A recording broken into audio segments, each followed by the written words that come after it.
Way! Hello, viewer. Today is Sunday, April the 9th, 2023. Happy Easter! Obviously, if you are celebrating it. I am Mr. Brown, and I trust you are doing very well today. Nerves. On this evening stream / podcast, we are discussing the goings on this week in pop culture and on the social media. But before we begin, you can find us here on the YouTube, which you already know. But if you prefer your entertainment in the podcast form, we are also on Spotify. The links are in the description. So if you've not shut down for the evening, as I always say, lots to get through. Shall we get the guests out? Of course we should. Here we go, folks. First up, a talented powerhouse of a man. He is the governor of Twitter. It is Problem Being. Good Hello. evening to you. How are you doing? David Bowie. You're right, friend. David Bowie. Yes. I am doing all right. I'm back on the twats, and Yes. it's all good. Yes, fun times. Not. Great to have you on, mate. Yes, get the other guests out. Oh, okay. I think we should. Watch out, War and Peace. It's the Star Wars novelist, don't you know? It is What the Disney. Oh, hello, everybody. I hope you're all stuffed with chocolate and eggs and chocolate eggs. And Star Wars goodness, yes. Well, yeah, not so much of that going around at the moment, but, we'll take what we get, which isn't much. Yes, how are you both doing already tonight? Pretty good. You? Yeah, not too bad. I mean, it's been just a day sitting there writing. So I'm happy to get on the stream and rip apart some pop culture and weekly news, really. Shall we get the next guest out? Please, for God's sake. From a VPN far, far away, it's the golden reach-around droid of choice. It is Z3PO. Good evening, Mr. Brown. Hello, how are you? Pleasure to be with you once again. Big weekend for you this weekend, my friend? Oh, it is, sir, and I've been absolutely stuffed, and you can thank Uncle Owen for that. Shall we get the next guest out? Oh, let's. He is the wise elder of the channel. You know the rest. He is the great mega geek himself, Ian David Diaz. Hello. Oh, sorry, I was having a drink. Yeah, I'm fine. How's everybody doing? Pretty good. Oh, good. Let's get on with it. I'm okay. Shall we get the surprise guest out? Shall we? Do we have to? It's going to be so disappointing. And he looks beautiful, doesn't he? Just sat there with it. He just looks beautiful. He's smiling. Okay, Stunning. So, and last, but by no means least, this guy doesn't need an introduction. Surprise! Motherfucker! Hey, Will, how you doing? All right, evening, gentlemen. Pleasure to be here. The pleasure's all yours, mate. Cheers. I was going to say, how's your channel going, my friend? Is it 2 million subs yet? I'm just, I'm ticking along. I'm hoping to be an up-and-coming YouTuber at some point, so we'll see how it goes. But He needs the help. He needs all the help he can get. Yeah, please like and subscribe. Although I did like Russell Crowe's interview. I thought that was really well done. Very good, sir. Very good. It was a tremendous honor for Russell. Yeah, how did you manage that? Oh, it was, I don't know how much I can say, but yeah, one of the people behind the scenes on his new movie is kind of a fan of the channel, and nice. They put forward my name as a suggestion for an interview rather than just doing the usual boring press junkets, and they said, let's try this, and maybe it'll be a success, and it seemed to go down pretty well, so I think they're now looking at engaging with other YouTubers. It's like this huge untapped market of people that are willing to talk to these actors, and actually care about it. It's not just some journalist who's like given a bunch of pre-scripted questions. So yeah, hopefully we'll see more stuff like that in future. I think it could be the way forward. Yeah, for all I'm these just studios. hoping So do that I. they get you to interview Daisy Ridley. That would be awesome, wouldn't it? I can't wait. If I could get her, Brie Larson and Tessa Thompson all on a call, Absolutely. that would be great. No, I joke though, but like I wouldn't put her in the same category as them because she actually seems quite nice. I feel bad for Daisy Fair Ridley. enough. Yeah. We all That'd be do. interesting. Poor Daisy. So Poor you're well. Daisy. Mhm. You're well, I- Will. Yes, great to have you on, mate. I am just I'm getting by, so thank you. I'll say hello, chats. Excuse the nerves, the big man, obviously. Hello, chats. We can see you. So, as I said, end of week musing, Sunday, April 9th, 2023, episode 136. Wow. And the beautiful, body positive Lizzo. All of her. Yes. And there's a lot to go around. If you have made it this far and you're enjoying this content, please like, share, and subscribe. Every single click will help this channel grow. It's clicks, baby. It's clicks. Mm. Yeah. Okay, so first up, Mandalorian. Who's seen this week's episode? Wow. I can proudly say I haven't watched it because I gave up after like episode 3. I'm Lucky just you. so done with this show. It's Lucky you. I mean, I'll let everyone else give their thoughts on like where it's at because I'm speaking from a position of ignorance. But honestly, it feels like the Emperor's clothes have been revealed. It's just like everyone now sees it for what it is. Girl just- boss. Well, it's that, and it's just like every episode is just fetch quests. There's no real plot. There's no intelligence behind it. It's just like playing a side quest on a video game, and that's all the show has been. It's just held together with sticky tape and side quests. Mm. I would Very say Stunt not- casting. Stunt Well, that's casting not that is good. always the sign the show is failing every time. Yeah. It's like they were having their production meetings. It's like, what the hell can we do to drum up interest? Like, do we have any legacy characters we can abuse? Nah, we've run out of them. We've done that. What do we have left? I don't know, like celebrity appearances, I guess. Yeah, okay, sure. Find us someone who's willing to be in this crap. She didn't do any Are stunts they though. them? I mean, yeah, look at her. Getting up in the morning is a stunt for her. Let's be honest. Yeah. But it was a I don't think she's- planet. she ain't gonna be doing any fighting or anything, No. That's Apparently no she no was- moon. Fighting to breathe. Fighting to Apparently breathe. she was- Space time. Apparently, she was always first to the craft services. I I think she probably like bankrupted the production just by like how much she ate.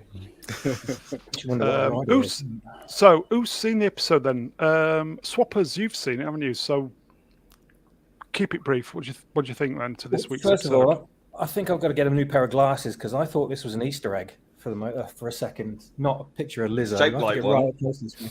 Yeah. It's just the episode was depressing as hell, but I kind of had a little bit of forewarning thanks to Z's comments in the private chat beforehand saying, enjoy your Lizzo. I thought, I have no idea what he's on about. Is he referring to another giant alligator or something? What is this? And I sat down to actually watch it, and I was just shaking my head, covering my mouth in despair for the entire 45 minutes, unbelieving that I just couldn't believe they got that much time out of what tiny story they had there. It was just an excuse for, celebrities that it was like, a few episodes ago when they had Jimmy Kimmel. Was it Jimmy Kimmel's son in it? Or something? Nephew. Yeah. Nephew, right? Okay. Yeah, that's what it's just turned into now. There's no one's making any effort with this whatsoever. And it said in the credits that Jon Favreau wrote this. And I just thought, I don't believe that for a start, because he was writing stuff like season 1 and 2 was actually all right. I Yeah. can't believe he wrote this. Either he's like deliberately sabotaging the show or he's lost his brain. I don't know. But I just At thought it least- was unbelievable. It's like At every least Doctor episode Who. was.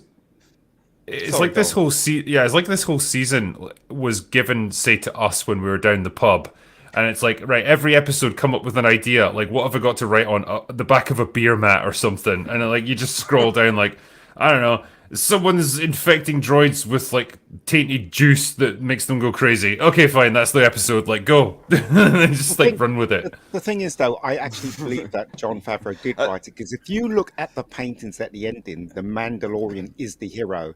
For instance, in the show, right, the person that stopped the robot was Katie Sackhoff, right? But in the paintings at the ending, you can see Mandalorian stopping the robot. He's firing at the robot.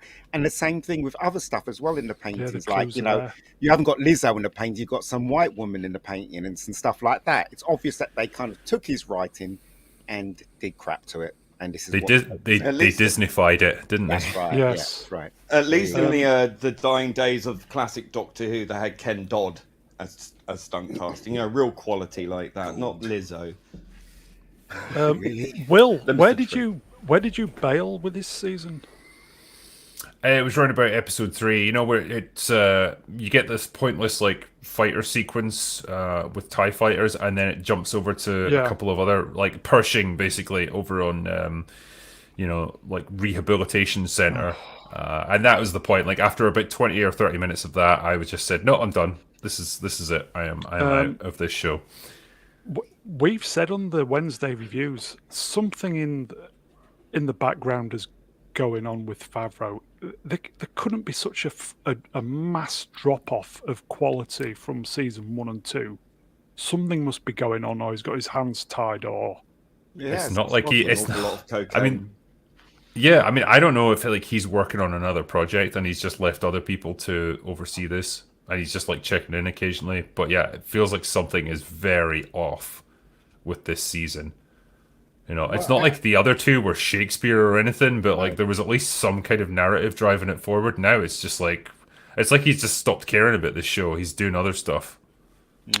Season 1 and 2, would you look forward to the next episode? Like, No.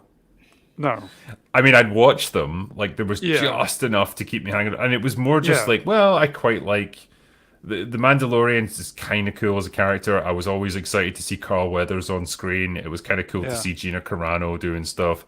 And it was just little things like that. That was about the extent of it. And I knew, you know, there was a fair bit of buzz around the show. And so it was worth watching just to keep up with it. But now it doesn't even have that. Nobody seems to be talking about this, apart from just mocking it occasionally. There's no investment in it anymore. And yeah, it was becoming obvious to me that this was just the Bo-Katan show with occasional guest appearances by the Mandalorian. Well, it is now. Right. It is now. That right. Yeah, and it's just like, you know, we joke about this on Open Bar, and probably you guys too, like do it when it's plug. like, what's sorry, check out Open Bar. You might have Open Bar, everybody, up and coming live stream. Yeah, but it's like, what would modern day Lucasfilm do to something? Well, obviously they're gonna like take whatever successful thing was, you know, male driven, and they'll slot a female into the main role instead. They'll leech all the fun and originality out of it and make it the most bland corporatized garbage imaginable, and that's exactly what they've done here. And you just think it's a living meme. It's just embracing the exact things we mock about it. It's such a shame, because we say every week on the Wednesday stream how fantastic the production is. Visual effects. Yeah. The story. It's a shame. I mean, yeah, like, you know, the combat sequence, apart from like the Baby Yoda stuff where they have him like jumping around and stuff, and it just looks like ridiculous. But you know, when you've got TIE fighters coming in and stuff, generally it's pretty well done, and it's like, okay, fine, I can tell that they've put a bit of money into this one. You know, arguably they have an awful lot of scenes set on desert planets because it's very easy to use the volume screen on that one. Andor, I think, was the benchmark for like quality production design, where it really felt like, wow, these feel like real lived in places. They seem like they're really solid. They're not just like, you know, cheap sets or green screen or whatever. Probably Book of Boba Fett was the low point for that, where it was the opposite end of the spectrum. It's like, damn, you could practically see the inside of the fake buildings that they were walking by. You know, it was that flimsy. Mandalorian is kind of in between, but yeah, you could at least tell that money had been spent on this show, so I would give it that. My guess is that Favreau, he wrote some really good scripts for this season, and they just went through it with a fine-tooth comb and said, no, let's just put the girl to do that. Let's just get this girl in. And that's what they've done. Because, as I said, you can take a look at the paintings at the ending, and you can see that Mandalorian is the hero, but they just replaced him with Bug, or whatever her name is. And that's what's going on. So that's why he's kind of left the project. She looks like she's dressed. It looks like she's dressed for a red carpet event more than a character on a Star Wars show. I think where they think this is. Down with the kids, though. They've been very forgiving with the photoshopping on this one. Like, damn, they have. What can I say? Like, they've done their best with her. You know, it's like you can't polish it. You can only polish a turd so much, you know. And it falls apart. Yeah. Yeah. Z, final word for you, and then we'll move on. They could have deleted the entire Jack Black and Lizzo storyline, all 35 minutes of it, and nothing would have changed. Yeah, you're right. Upsetting thing for me is that I'd feel genuine pity for Christopher Lloyd for appearing in this. My final word on the matter is, I'm just waiting patiently for Disney Lucasfilm to announce Mandalorian person. It's a mantle. Could you repeat that? Your mic cut out. Yeah, I'm waiting for Disney to announce that the Mandalorian isn't a person; it's a mantle that could be passed on. Yeah, that's what's going to happen. They've kind of done that, haven't they? Yeah. It's already kind of announced. Yeah. I mean, because the thing is, Pedro Pascal is like 95% checked out of this show anyway, because like he's not physically there anymore. It's just a stuntman wearing the helmet. And all you're getting from him is some really bored voiceover stuff done from his home. Literally phoning it home. Yeah, literally. Like, he probably, he's got the script. He's got like the handful of lines that his character has, and it's like, fine. I don't even know the context of it. Don't care. I'll just read it in the most boring, monotone, neutral way that I can, and then pick up my $1 million paycheck, move on to do something more interesting, like Last of Us Season 2. You mean like this? This is the way. By that you mean? This is the way. And well, Muller and I were speculating about this, right? Because his voice is played through the helmet audio system. Like, it's already kind of synthesized. It's only a matter of time until they just get an AI to replicate his voice anyway. And so literally he's not even involved in it anymore. Perhaps they have already. But okay, so I think how many episodes have we got to go? Is it 2 or 3? It's painful anyway, so let's move on. They're going to replace him. They're going to replace him. There you go. Superman and Lois. Z, it's great, isn't it? I'm out. Absolutely fabulous. Best Superman series ever. They did a retake of the diner scene from the first Superman movie. Yeah, Superman. Was it the second one? Second one. Brilliant. And he just absolutely nailed it. Apart from Tyler Hoechlin not shaving, he is a perfect Superman. And people who are not watching this really bored with it. Serious adult themes. It's not woke. And every episode is a win. I've not seen one which I've come out of at the end of it and gone, oh, well, that was filler. Did he say, excuse me, sir, you're in my seat? No. He just should have a word. So, damn it. Yeah, so what's the take on Superman and Lois? Because, forgive me, I've been completely disconnected from this show. I heard it made a bit of a splash when they did the first episode or two, and people seem to really like it, but then I've heard nothing else about it since then. It's the best Superman series. It's the best thing on CW since Arrow Season 1, in my opinion. And nobody's talking about it. And nobody's it's so talking weird. about it. They absolutely should be talking about it because we it's have brilliant. weekly. Yeah, it's fantastic. I can definitely Superman's recommend ugly. that you all give it a go. Even if Superman's it's just ugly. the first few episodes. Doesn't matter. He's ugly. Velma agrees with you. Velma Dinklage in the chat is very keen. I noticed. They cast an ugly Superman. That's what they've done. So, Here you go. In the chat, channel favourite, Velma Dinklage. This show is amazing. Also, bum me Z. Join the queue, Velma. Join the queue. Calm down, Velma. It's not that late at night yet. I would describe this program as soap opera does superhero, and it's really, really good. What do you reckon, Z? Yeah, absolutely. As I said before, not watching it, just watch the first few episodes of season 1, you'll be on board for the rest of it. It's really, really good. And we're into season 3 now, and I still look forward to the next episode. Yes, see? Yep, same here. It's one of the 2 things I look forward to in the week. The other one being Picard. Picard. Will, it is on, I think, season 1. I don't know about season 2, but season 1 is on iPlayer. Okay. That's assuming you've got a license. Well, there's ways. Because you know what it's like. There's ways and means. Okay, so best program you're not watching, everybody. It's still good. Superman and Lois, still good. Should be watching it. Let's move on. Oh dear. Wow. Speaking of great programs, Isn't it brilliant? Yeah. How are you guys finding it? 8 episodes in and still no Wesley. It's brilliant. Yeah, it's great. I do like it. I've got to admit, this episode was quite good, actually, as far as I was concerned. I've done a lot of talking in the ship, it was a low budget thing. But I love how they got rid of the villain, so I like this episode. There you go. Probably she was great in this, I thought. Yeah, I am. I'm really looking forward to it. I've been paying attention to what people are saying about the next 2 final episodes, so I'm really intrigued to see where it's happening. I am not sure about the theories about Jack, but I think he's actually the weakest link in this. I will say, I think as an actor, he's not particularly. I would politely disagree. Yeah, I like him as. You're entitled to your opinion, but I generally like the actor. I think he's a lot older than the character he's meant to be playing. And I think Terry said as much himself. It's like he's like early 30s, whereas the character's meant to be like 24 or something. But yeah, fine. But I think he's able to switch between cocky and self-confident and vulnerable and frightened relatively well. I liked his scene. I liked his scene in the bar with Picard. Oh, that was great. A good scene, but I don't know, 2 characters hashing out over a drink. In my estimation, I think that was a good scene. That was a great scene.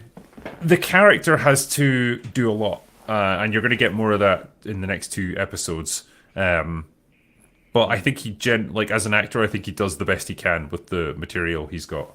I think he reminds me a lot of Captain Kirk, kind of, and mixed with Picard.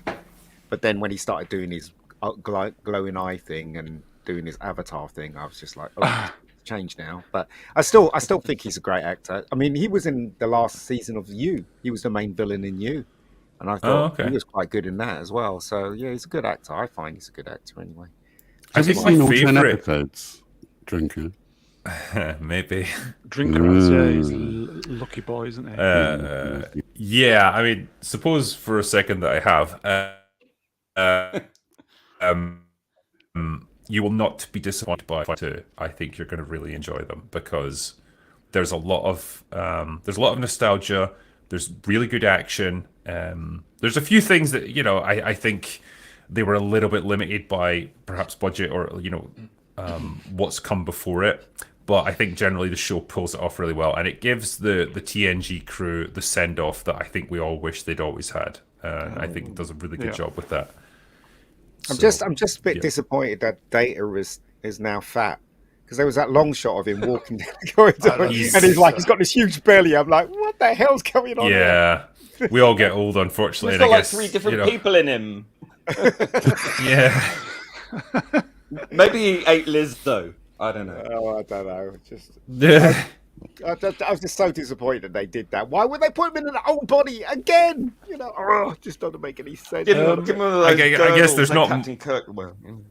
Yeah, I mean, from an actor's point of view, there's not much they can do unless they CGI him completely. So I guess they got to work with what they have. Drinker, did you watch the first 2 seasons? I watched season 1, and then season 2 came along, and I just noped right out of it. That's it. So I did as well. This show is not worth my time. But then somehow I got right. Yeah, season 1 was just bleak. It was so depressing.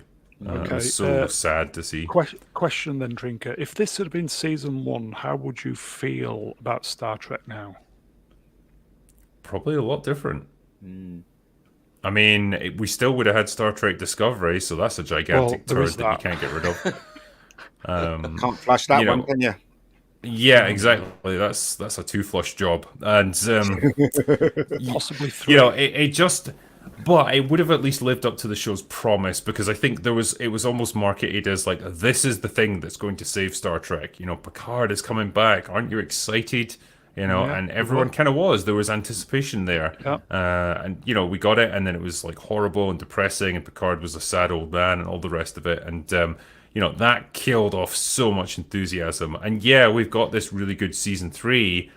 But it is season 3, and damn, there's only so many people that will have come back as a result of this. Like that, you needed it to hit hard with season 1, and it absolutely didn't.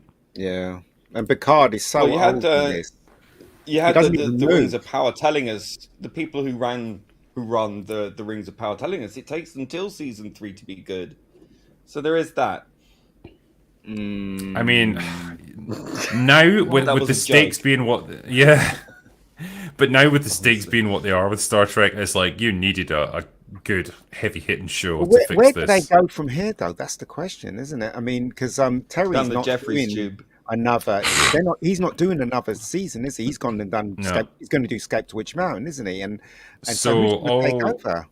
All you've got coming up is Starfleet Academy, and that's, as far as I know, is the only new show between now and 2026 when Kurtzman's contract is up. And so you might have that being like the final, you know, wet fart at the end of all this. And then he's done. And so, yeah, like, God only knows where Star Trek's going to go from here. But so do you think they could possibly wait then for 3 years and then give it to Metalis after? I mean, I would bench Star Trek for 3 years probably anyway, and just like take some time, come up with some really good concepts, and really take the time to flesh them out, and work it up. Let some of the fan backlash die down as well, and make it clear, like, yeah, we're starting again, new creative team. You know, ideally, put someone like Terry Metalis in charge of it and move forward with that. Within those 3 years, you can rally up a really good writing crew. You can bounce ideas for 3 years. You can come up with something. There's no excuse. If you've given 3 years to do it, then you're going to come up with something good, right? Don't just suddenly cast, 2 weeks before it's gonna, before you're going to go well into production. Just give it 3 years. That's what I think they should do. So I don't know. If this Starfleet Academy wasn't coming, this would have left everybody wanting more. Rest it for 3 years. Matalis for the 60th. Bang, here we go. We'd still have the next season of Discovery, though, even if Starfleet Academy wasn't coming. So there's that. And I don't know if we've got another season of Strange New Worlds. There's I think we two might have more of those. Okay, I can't. Two. Can't say. Yeah, and that's a weird one, because it kind of feels like that started off quite nice, but then everyone just kind of soured on it because it devolved into the usual Star Trek Discovery shite. Can't be asked for that. Yeah. Can't be asked. So we're looking forward to this. Wednesday night's like, yes, can't wait. It's like Christmas Eve, when you're excited for Christmas Day. If it wasn't for Dave Cullen, I wouldn't be watching this. Yeah. Dave Cullen convinced me. He goes, and I thought, okay, I'll watch it. And then Metalis sent a message on my Twitter, and then he convinced me. So that's why I'm watching it now. Otherwise, I would never have watched this. Tell you the truth. That's one of the things I love about Terry Metalis. He's very interactive with the fans, which is something I've not seen from production companies for quite a long time. Is anytime anybody wants to say anything, right there on Twitter. Also, there's some really nice moving moments in this show, like when Geordie was talking. That was last episode, not this episode, the episode before, when Geordie was talking to Dayton about friendship and stuff like that. I thought it was really moving. Personally, I don't know what you guys thought. And also the talk between Riker and his wife, and about his son and all that. I thought, well, yeah, it was pretty cool stuff. Pretty good writing, man. I really enjoyed that. Yeah, I mean, it's like the writers actually know these characters, and they're able to project, like, okay, where are these people going to be at 20 years later? Like, what sort of conversations would they have if they're reuniting after all this time? Yeah. You know, and it's good. Like, yeah, I mean, you could argue like Marina Sirtis doesn't sound anything like what she did in the TV show, but like, yeah, okay, fine. All right, Gov. It's like she's been in the UK for too long or something. I don't know, or she's forgotten what Troy actually sounds like. That interaction between Geordie and Data, though, that hit me. That really got me. Yeah, it did. Yeah. Much better than Picard and Data. Oh, I love you, Data. I love you, Data. That was weird. In the chat, retired millennial. Yes, so interactive. He blocked me. Well, you must have said something bad to him. I assume he wouldn't block you for no reason. But, I think, well, he's blocked me as well. Good. There's some block chaining going on if you're involved with a certain YouTuber, I feel. So. Okay. I look forward to every episode of this now. So it's great to look forward to a program, isn't it? It's been a long time. One more thing. Yeah. Also, I did love the fight between Data and Law in his head. I thought those things are really cool as well. Yeah. You see, that episode was really cool. When I think about it now, I think, you know what? That episode was cool. It was good.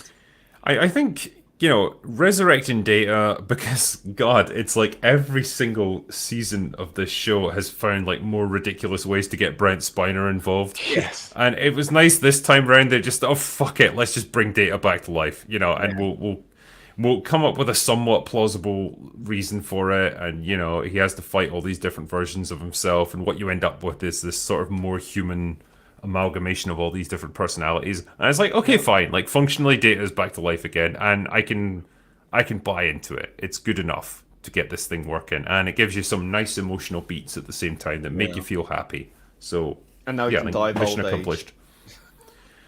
Yeah. And Brent Spiner doesn't have to wear that uncomfortable makeup anymore, so yeah, everyone's a winner. You mean he doesn't have to look like Steven Seagal?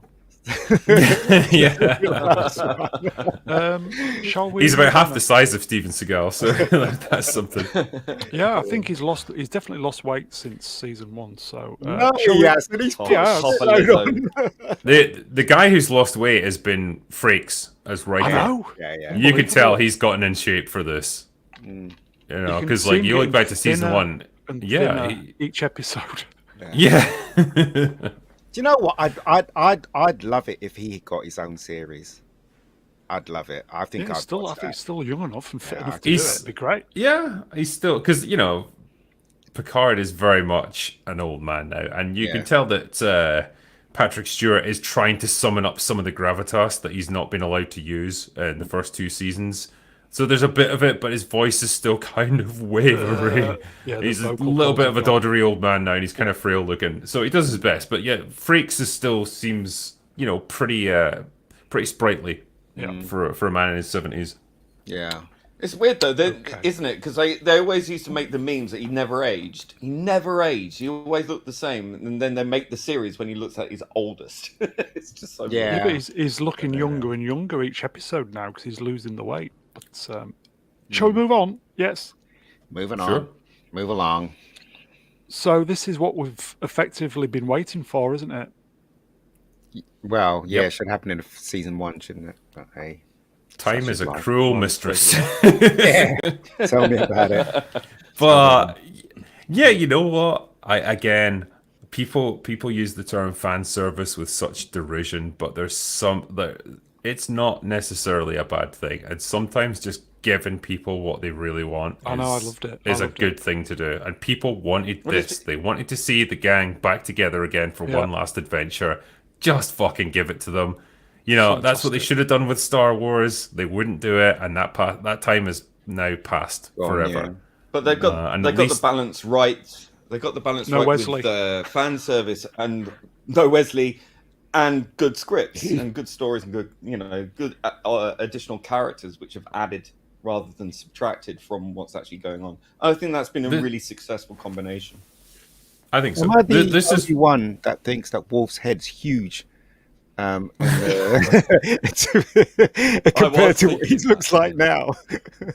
Looks like a puppy with a big head, doesn't he? Yeah, it does a bit. Sorry, Drink, I'll cut you off.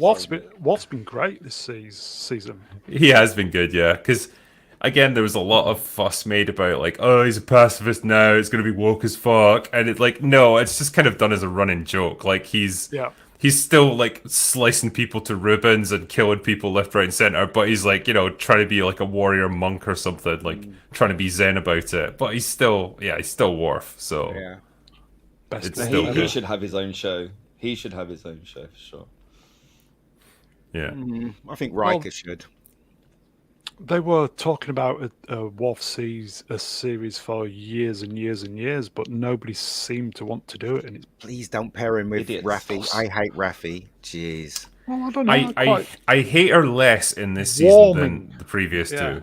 Nah. They've definitely, they've softened her a little bit and made her a bit more Star Trek-like because. In season 1, it was very much like, what you talking about, Jean-Luc? Or, no, wait, she called her, like, JL. Yeah. And she just, like, she'd walked in. She was just, so grating and so annoying. Don't need no man. Yeah, that was exactly the kind of attitude she had, and it just, like, pissed everyone off. And so, like, she's a bit more like a Star Trek officer now. Still got that edge to her, but, yeah, they've done a much better job with her. So I didn't hate her in this season. It wasn't hard, though, was it, to do it? What's that? I said it wasn't hard to make her likable. I mean, the writers on the season 1 and 2, they're just bad. Didn't know what they were doing. Well, I think the actress is probably quite good at what she does as well, so that helps. I'll agree with that. And it's like they've given her a mission. She's got something to keep her occupied. She's got like still issues with the drug use that she's trying to get over, and there's enough there to work with, I guess, as a character. Here you go, mduke84 in the chat. More lesbians. Where? Where? How did you feel about all that relationship between her and Seven of Nine? Oh God, it was so. It came out. The thing is, it came out of absolutely nowhere. It's like they're totally oblivious to each other until that final scene where they're suddenly like holding hands together at the table. Yeah. It's like, where the fuck did that come from? It's like you just had to get your quota filled, I suppose. And and this season is barely mentioned, and I'm fine with that. I really liked Seven in this season because again, she was much more like the Seven from Voyager than the hard drinking, like murderous lunatic that we had in season 1. Jedi Ryan's more emotion though in this, hasn't she? What's that?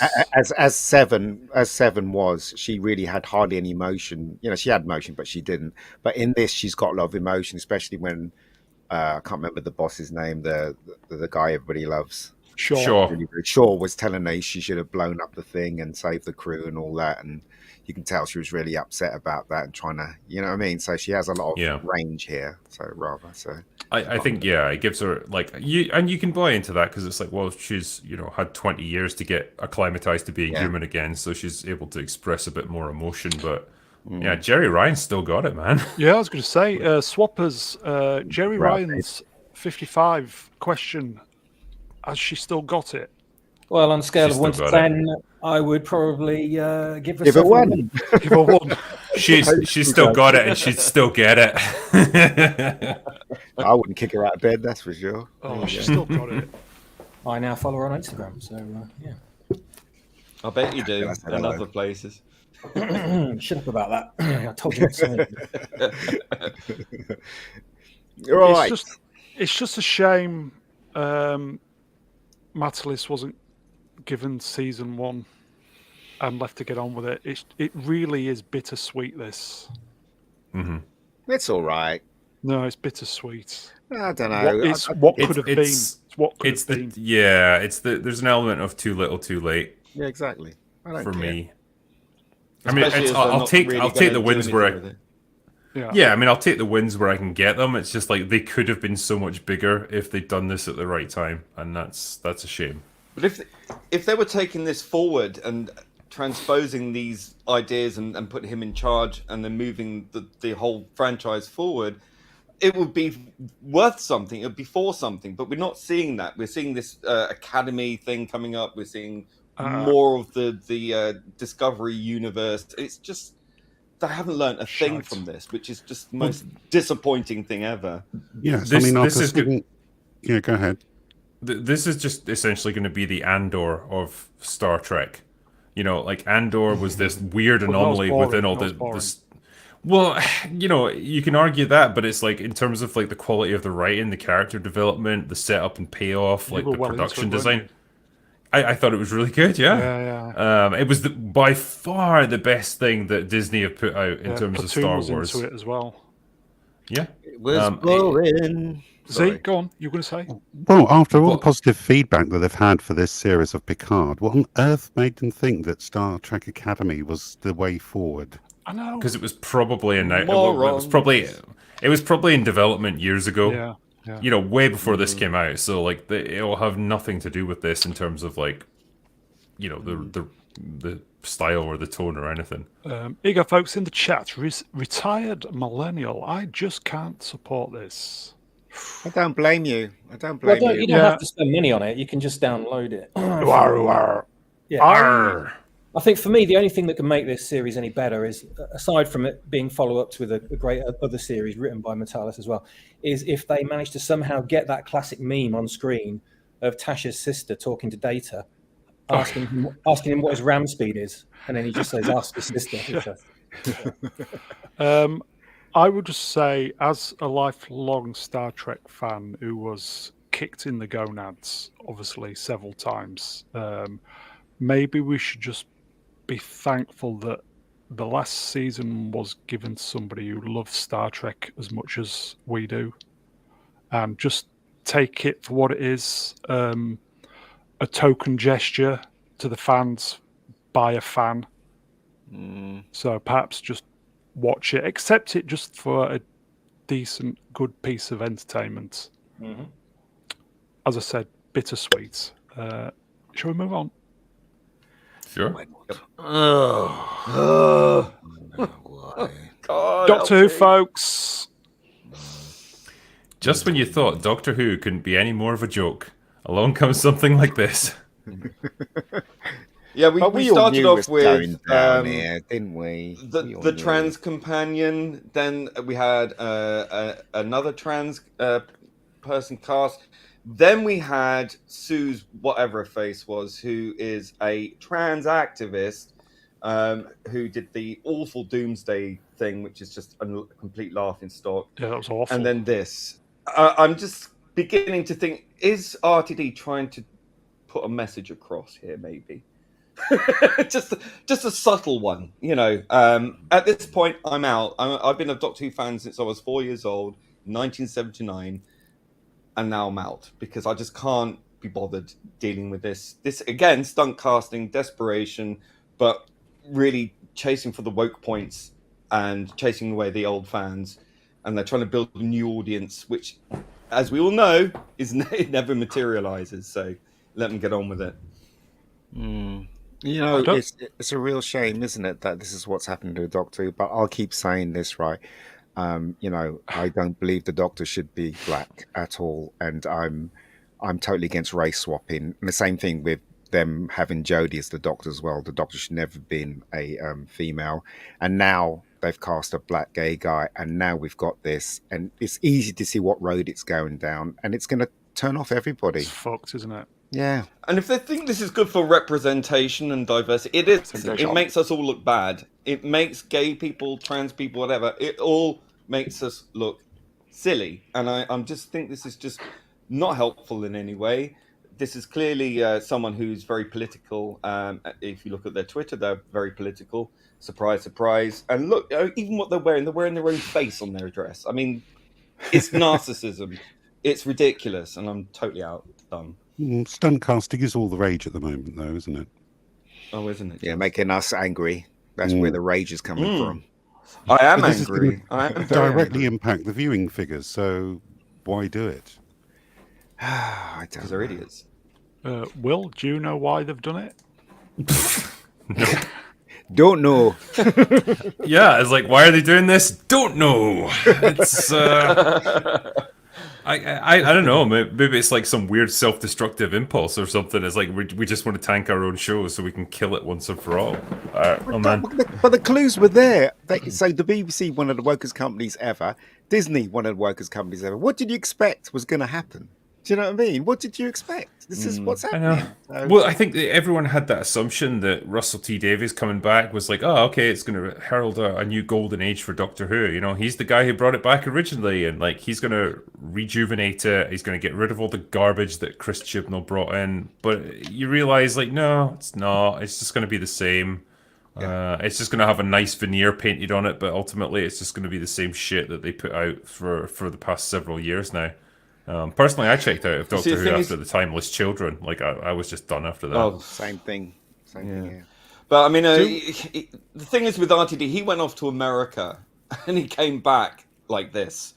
He came back a changed man. What, dressed like that? Yeah, it's like he's been possessed by the sort of New York mentality, and it's just he's come back uber radicalized. And of course, when RTD was running the show in 2005. It was under a Labour government, so it was all on happy days and all this halcyon days.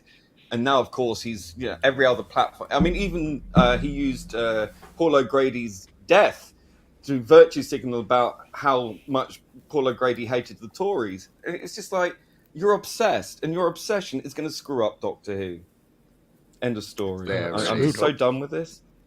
I bet he's just raging that Donald Trump isn't in the White House right now because it's like, clearly we need another villain that's a parable for Trump because we've not had enough of that in the past 10 years or whatever. Absolutely. We've said we're probably going to get 3 episodes of Joy with Tennant. I don't know if we're going to get that, tell you the truth. 1.5 maybe.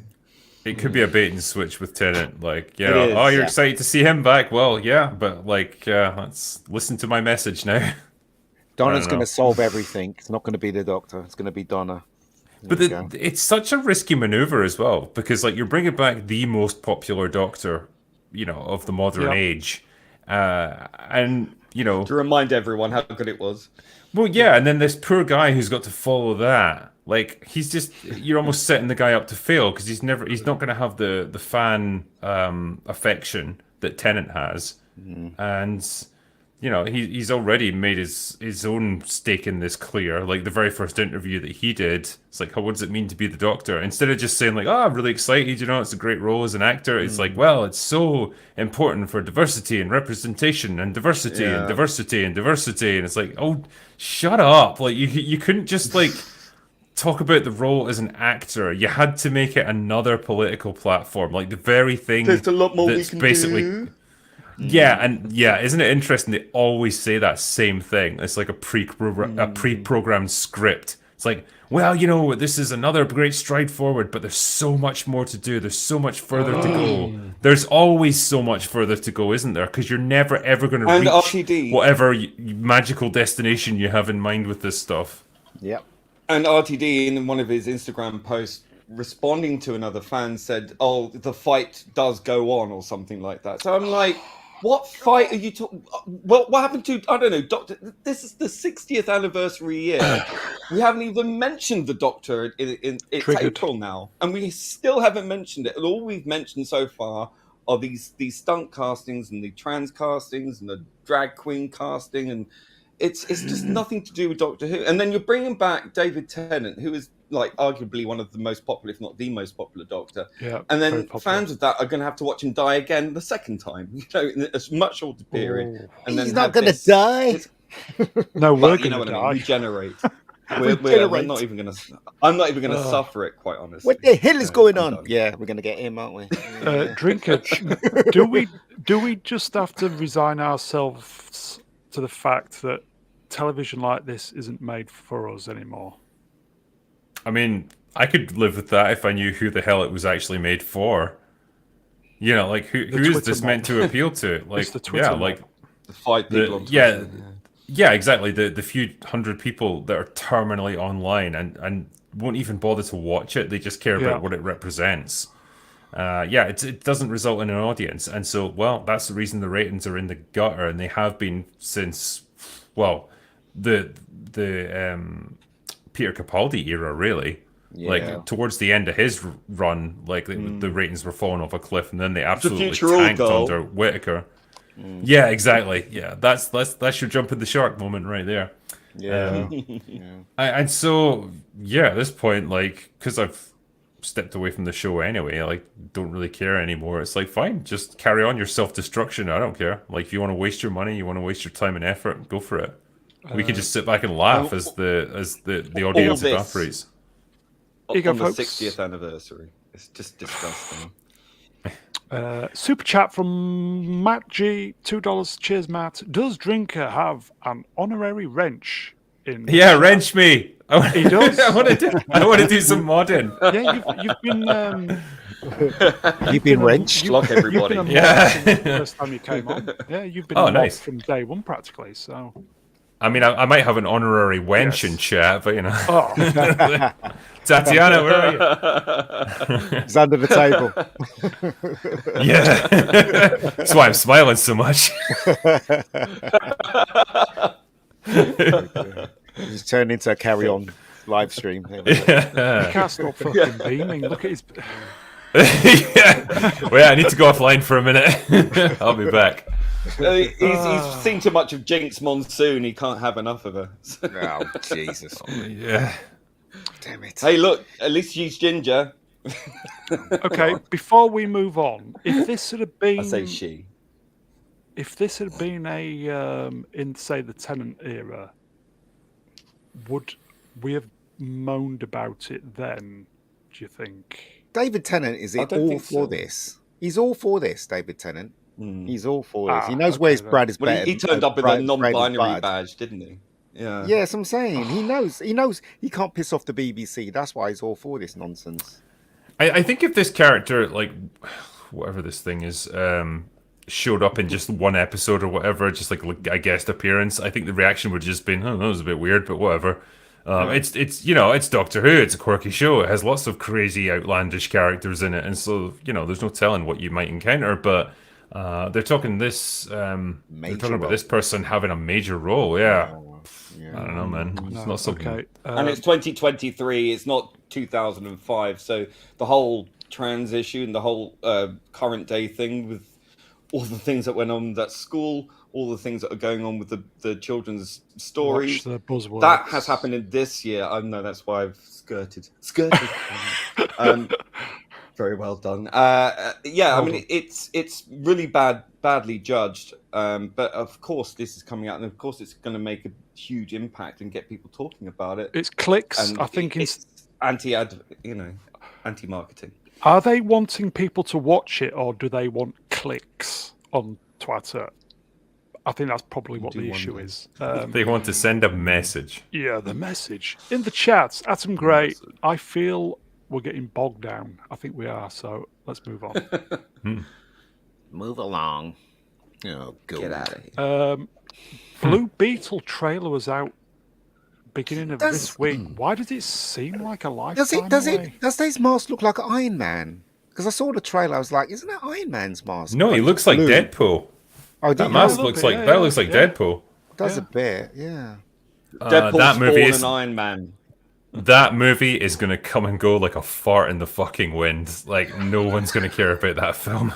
Yeah, probably. It's just another generic DC superhero movie that is part of that like forgotten era that's like closed off anyway, and so it's just going to come and go, and it'll be forgotten. They dissed Batman as well, didn't they?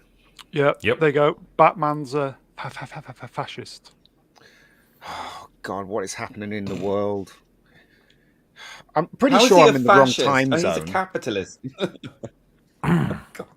I'm telling you, don't know anything about anything. Well, it's just one of those words that gets thrown around now with anything. Yeah. It's like you know, it's like, oh, it's a rainy day. Oh, this is a fascist day because it's raining because I don't like it. It's just like, you know, that's all it comes down to. It's like it has no meaning at this point. It's like calling something racist or sexist or whatever. It's just tossed around like it means nothing. Why didn't they take the hit? You know, like with Batgirl, just write it off, or do they think there's an audience? Obviously, this is Latin. Really? An audience for this? This is going to go the same way as Shazam 2. It's got no real impact on the ongoing DC universe because it's coming to an abrupt stop after Flashpoint. Yeah, it's like a Marvel Aquaman 2, I think, is going to be the last one. Yeah. But nobody's going to go and watch them because they're not going to go anywhere. It's just going to be an abrupt stop and then a reboot. Well, this doesn't even have any stars really attached to it, does it? Like the main character is played by the dude from Cobra Kai. He's not exactly an A-lister, and so there's no draw with this one. We've got George Lopez, haven't we? It's kind of yeah. I mean, look, I said this when it came to reviewing Shazam 2. It's like we're at the point with superhero movies now where you can't just release a generic film and expect people to flock to it. That time is long since past. If you want to get any kind of audience for your superhero movie now, it has to be a cut above the rest. It has to be special in some way. Yeah. Either a great script, a really inventive hero, big stars attached, something. You know, and this doesn't have that. So it's dead in the water. It is. Oh, God. So much potential and they're wasting it. Seriously. I'm kind of thinking YouTube channels will make some decent money off it, though. They'll make money off the Star Wars movies. Sail them 7 seas. Yes. Okay. I wouldn't even do that to watch this. Little Platoon and Blue Boy would be making money out of this. Definitely. Definitely. I'm sure somebody will enjoy it somewhere. Moving on. No. Why? Heat 2 is in the works with Michael Mann set to direct. Why is this guy in everything? Adam Driver is in talks to star as a young Neil McCauley. Oh. Why? I mean, I like Adam Driver, but he's got an awkward face. He has. And I don't know. Yeah, he's fucking ugly, but I don't know what kind of role he's suited to. It's a tough one. Nothing. Absolutely nothing. Seriously. He really isn't. It's maybe just more of a character actor than a star. Somebody remind me, Neil. Which one's Neil? Is it Robert De Niro or De Niro? I think. Is it De Niro? He looks nothing like De Niro. Yeah, he doesn't look much like him. Well, put some shades on him, mate. I don't know. Cut his hair shorter, maybe. I don't know. How can they top Heat? Plastic surgery. They can't. Heat is a great film. Harsh, probably harsh. That shootout was amazing in Heat. Absolutely amazing. Never seen anything like it. In the street? In the cinema. Yeah, in the street. It's absolutely amazing. Great shootout. Really realistic. Boom, boom, boom, boom. But, yeah. I'm not looking forward to this.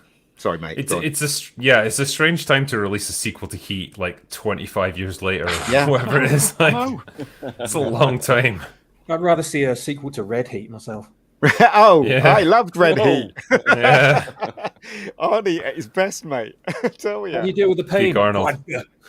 Yeah. Arnie's great.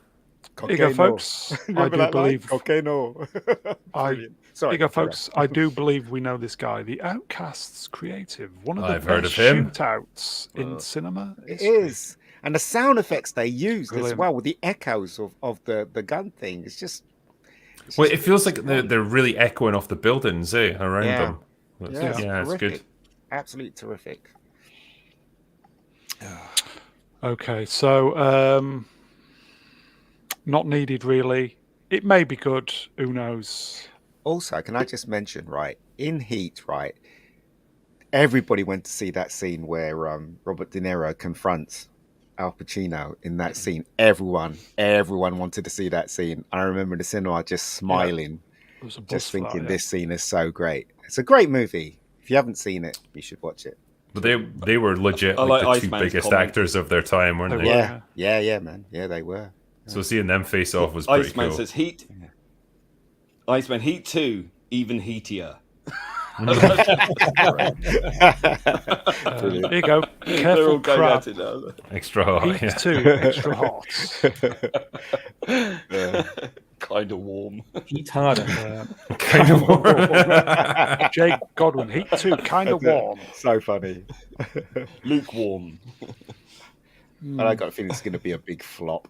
Anyway, well, there is Michael Mann directing, so yeah, I know. But Michael Mann did that movie version of what was that stupid TV show that he had? Miami Vice. Miami Vice, and that was terrible. I've never that seen version. The movie version was absolutely awful. It was like they shot it on VHS or something. That was the Colin Farrell one. Yeah. Yeah, I remember. Yeah. Did it have the music? It has to have the music. That's the problem. Yeah, I don't know. Okay. Yeah. So best theme tunes ever. let's move on. Oh no. Space 1999 by the looks of it. Obviously, this week there's a lot of Star Wars stuff going on. So we could have been here all night doing all the Star Wars stuff. So I just thought I'd put a couple of things in. Andy Serkis, Kino Loy reportedly returning for Andor Season 2. Must have learned to swim, I guess. This is rubbish. Come on. Why would anyone want to watch this? And Andor, nobody remembers him. Oh, God, this first season was so boring. Oh, man. Why? Did you watch it all, Ian? Yeah, unfortunately. Oof. It was just rubbish, well, all of it. You don't like it, but I know somebody who does. I know. Drinker, you liked it, didn't you? I know Drinker liked it. I did. I enjoyed it, yeah. I can totally get your criticisms, though, because it is a slow burn. It definitely is, and it probably could have been trimmed down by 2 episodes and made a much leaner product. But overall, like, damn, I would take this over Book of Boba Fett or Mandalorian or Obi-Wan Kenobi any day of the week. It actually got me kind of interested in the characters. Like, I was more invested in Andor in this than I was in Rogue One by a long shot. I don't know. I just think they're missing the point of Star Wars. Star Wars is a fast-moving, action-packed show. Do you know what I mean? And Andor was moving at snail's pace, had a little bit of action in it, and just had stupid things that happened in it. And it's just like, well, why?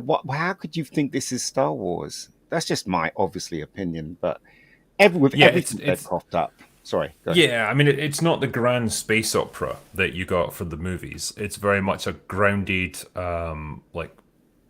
fairly realistic take on it to the extent that you can, anyway. And it's like a lot of the political maneuvering that led to the rebellion and like the low level stuff that starts the avalanche. You know, it's for me it was interesting to see how it shakes out, and I guess it just got me invested in the characters because I felt like there was stakes for them. I didn't feel like anything could be resolved with just a cartoony shootout. It was a bit more real than that, and so I cared about whether or not they survived.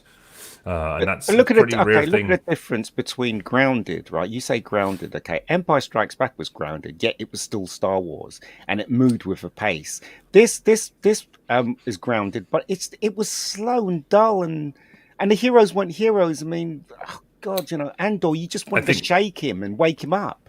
Do you know what I mean? Yeah, I think the difference is like with Empire, you're dealing with force-sensitive characters, particularly. Like it was conflicts between Luke and Vader, so there's lightsaber duels, there's people using the Force, there's like space battles and stuff. Whereas with this, it's like very much just human beings with all the frailties and limitations that human beings have to deal with. And so when you're getting into a blaster battle with people, you could just get straight up killed, like and it means nothing. And so that's what the show, I guess, conveyed for me, and the risks that people were taking. The office 9-to-5 job. Yeah. Here you go, folks. Not Brian Young in the chat. It subverted my expectations by being well written. Look, Brian, don't support the drink. What's wrong with you? Everyone knows I just talk shit. And then Jaden Smith says, I could absolutely go for another Gareth Edwards Star Wars film. I can't. Blah. No. Well, on the plus side, he dies after season 2. I hope so. Oh, yeah, he does, doesn't he? Sorry, I forgot. He does. Forgot. Dear, oh dear. You'll be looking forward to season 2 then, Will? I mean, I'll watch it. Like, whether I don't know if I would say I'm looking forward to it necessarily, but I think it'll be better than anything else they've made. Should we do some super chats while I remember to do them? Super chat. Here you go, John Farrelly for £2. Star Wars trilogy. Who you picking? JJ, Ryan? That's Titty, isn't it? Or Bryce? Titty. Yeah. No, none of them. Crikey. They're all it's like being asked to choose between syphilis or gonorrhea. Like, none of them is going to be fun. Yeah, it is, isn't it? Why? Who's convinced themselves as well that Bryce Dallas Howard is a great director? She's terrible. Apart from her surname, like, what's she got going for her? Like, I've not seen anything to convince me that she's good at this stuff. She's a woman. Here you go, John Favley again for another £2. Cheers, John. Best Star Wars director: Ryan, Bryce, Titty, or JJ? God, none of them. Choice. None of them. I'm going to stick my neck out. JJ. He had the least worst. No, He wanted to make a Star Wars film, but he had the rug pulled from under him. Thing is, are we talking about directing or writing? He didn't write it, did he? Directing there is the question. Okay, so if it's just down to directing, then probably JJ or Ryan, I think. Ryan? You're kidding. Well, yeah, like, he's a walking clusterfuck as a writer, but as a director, he's not terrible.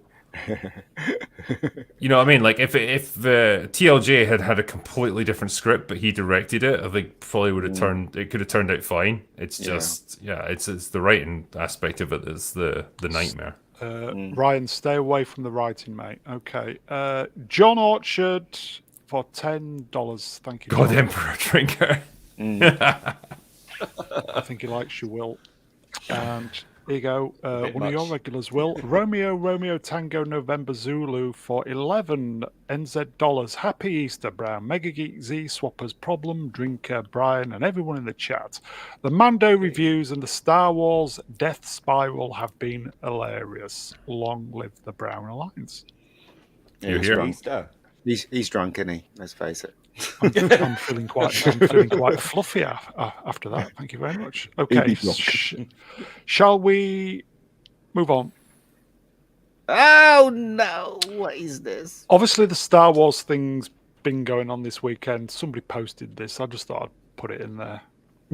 That's the master at work, isn't it, Will? Why is the directors always like that? They always have their hands up, always looking. I don't know. Directors always touching his groin. Yeah, always doing. So I imagine what he's saying to Andy in this scene. It's like, so yeah, at this moment you had a lightsaber shoved through your gut, and then it's going to get pulled out, and you're going to fall over like you've been cut in half, and it's going to be really funny. It's just going to be great. Nobody's going to expect it. Genius. Let's just get it done. And Andy's going, but I signed for 2 more. No, you're done, mate. You're done. It's probably what it is. I'll tell you what, Andy. We'll give you a cameo in a TV series to make That's up it. for it. Yeah, there you go. Don't worry, Andy. No one's ever gone. It's the behind the scenes footage with Mark Hamill that really makes me sad. Because you can see how broken he is. You can see how depressed he is when Ryan's telling him, like, walking him through all these scenes. Like, yeah, so we need take number 527 of you being sad and depressed, Mark. Go. You know, it's just you were talking about that on Open Bar, weren't you? Because you were saying, why didn't Mark Hamill just say, I ain't fucking doing it, and just walk off? He's under contract. Well, it was contract, wasn't it? Yeah. I know. But you know what, right? Seriously, on the very first picture you see, remember when they said we'd bring back Star Wars and had that picture where everybody's in the living room and all the stars are there? Harrison Ford, Mark Hamill, what's her name? Carrie Fisher and JJ and all of them. You see that picture? That's when they got conned. That's when they got conned, and they got them to sign contracts because they sold them the story, and they made out that all the characters are going to be used properly, and then they screwed them. They screwed them. So there you go, and they couldn't get out the contract. So that's what happened, basically.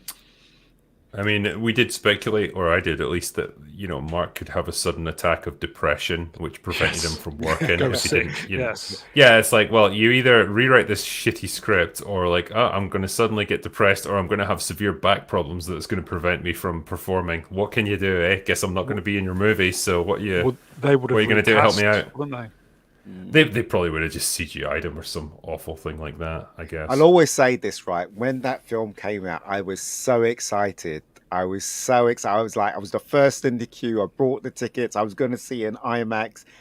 And then when I came out, I was totally perplexed. I didn't understand why I didn't like it. I kind of was like, what did I just watch? Do you know what I mean? This is true, like, because I believe that Mark actually signed up when it was still George Lucas in charge of Lucasfilm. Yes. And it was then bought over by Disney, and so Mark was essentially locked into a contract that with a new company that he hadn't signed up for. And so, yeah, that was a bad time to be signed up. I mean, you probably could have argued that like the contract had materially changed since the company that now owned the studio was different, and try and negotiate something new, but maybe he wasn't in a position to do that. I don't know. Will, when you watched The Last Jedi, did you understand what was going on at the time? Because when I watched the movie, this was before the kind of penny dropped with all this stuff. I watched it and I couldn't quite grasp what was going on. Something didn't feel right, but I couldn't put my finger on it. I think, and the analogy I always use is from Father Ted when he has to kick Bishop Brennan up the arse, and he just decides to do it without like giving away the fact that he's done it, and so the guy is so shocked that it takes him like days to figure out that it actually happened to him. But yeah, it was kind of like that with me in the sense that I came out of the movie theater like not quite believing what I'd seen. It was almost like, oh no, surely it must have been good. Like, they couldn't have fucked it up to this extent. Yeah. And so, talking to my friends on the way home, and it was like, well, it was good, but like there was this thing that bothered me, and that thing was kind of dumb. And then, like, before you knew it, like by the time we got home, we'd gone through this huge laundry list of all the problems with it, and you go to bed thinking, was it good? And then it's almost like a day or two later, you wake up and it's like, no, this really felt like it was a bit shit. And I hate what they did. I hated what they did to Luke. I went into that movie just thinking, as long as they do justice to him, I'll be happy. And they did what they did. And you look at the reviews for the film, to see what other people think. And like the mainstream media was singing its praises, like, wow, it's a bold new direction for Star Wars, and it doesn't rely on the Jedi or these old heroes anymore. It's all about the new people. And I thought, God, am I just losing my mind here? Am I just not seeing what other people see? And then you go on YouTube. Yeah, but then you go on YouTube and it's like, that's where you get the real fan opinions. And people were just absolutely eviscerating that film within a matter of days of it coming out. And it's like, okay, now I get it. This is shit. And it's about time people said it's shit. I felt like that about the first one. I felt like that about the first one when I came out. I was totally perplexed. But the second one, I knew exactly what was going on. When I saw this one, I knew exactly what was going on, and immediately came out of the cinema saying that was absolute shit. I remember all my friends giving me shit about it because I thought it was shit. So I didn't really want to go and see the third one. Lucasfilm had about 11 months not to put that scene in with Luke just disappearing. It had been totally different. They had 11 months not to put that in. That was what Colin Trevorrow lobbied for, wasn't it? Because Carrie Fisher had passed away, and so they no longer really had access to her, realistically, for the next movie. And so his request was, right, don't kill off Luke because we don't have Leia anymore. Han's dead. Luke's the only one. We've got to keep him alive. So just take out that scene where he vanishes and we're good to go, and we can do something with him for the third movie. And apparently they refused. I don't know if it was Rian Johnson or if it was Kathleen Kennedy or what, who said, nope, we're keeping it. Probably. And so he just said, fuck it, I'm out then. He went off and did Jurassic World instead. But you know what, right? How great would it have been if Luke, was the one in charge in the second movie? We would have loved it, wouldn't we? And it would have been great, and I don't know. All we needed was for him to be a mentor. Yeah. And he wasn't even allowed to be that. Yeah. He was just this sad old man. He had nothing of value to teach Rey. None of his lessons made any fucking sense. Like, he said he was going to teach her 3, only taught her 2, and then she just pissed off. And then, he gave her the most ridiculous conflicting advice, like, oh, you have to stay here, don't go help. Oh, but also get off my island, but stay here and stay out of the fight. And it's like, what are you even saying, you idiot? Yeah. And then he just he does this crappy lightsaber duel where they don't even touch blades, and then he just fades away and dies, and that's it. That's the movie. She beat him down as well. Of course, she had to beat him because Swappers. That's the rules.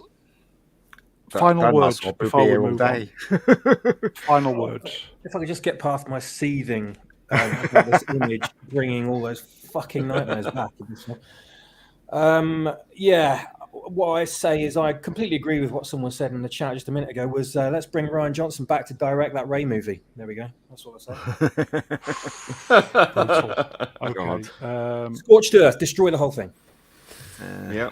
And they had, as I said, they had. Here's a question. No, here's a question for you guys, though, right? Because the other two movies are pretty well along in production, but this movie with Rey it's kind of just, it's a thing that might happen.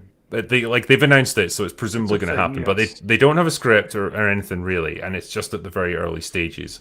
Say, for example, this year, Indy 5 comes out, and Kathleen Kennedy then exits Lucasfilm.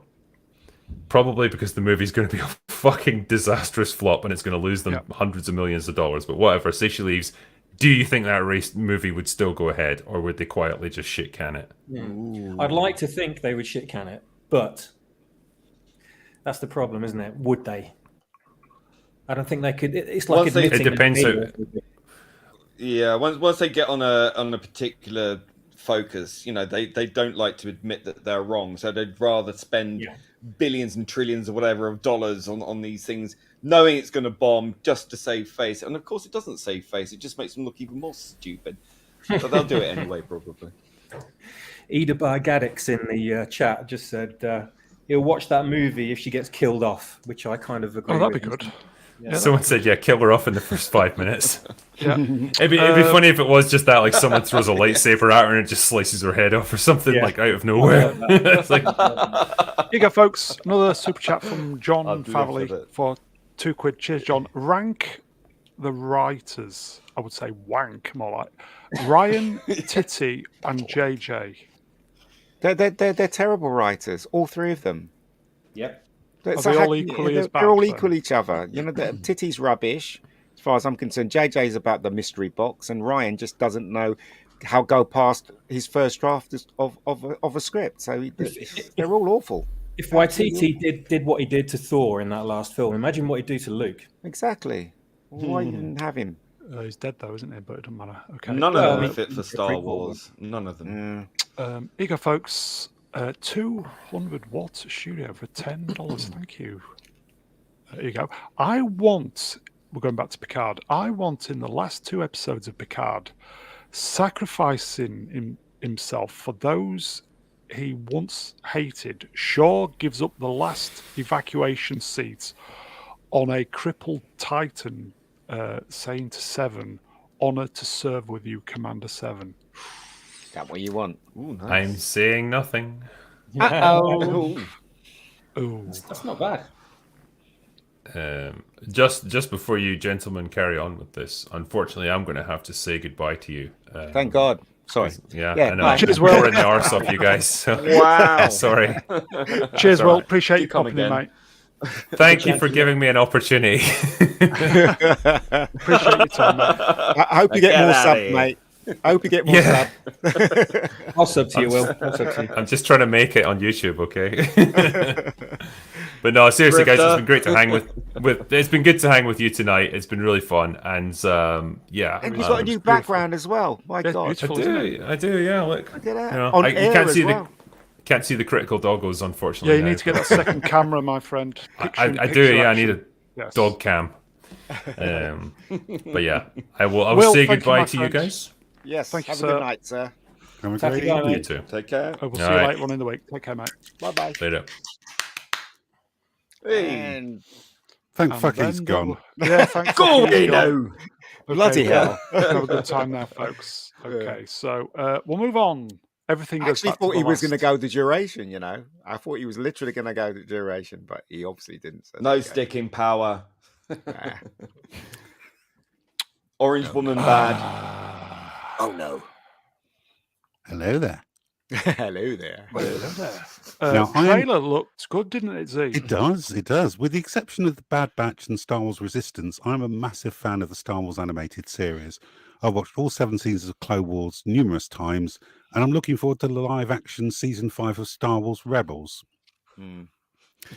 I've got to be honest, Rosario Dawson's portrayal of Ahsoka in Season 2 of The Mandalorian was absolutely spot on, and I cannot wait to see Disney Lucasfilm completely fuck her all up.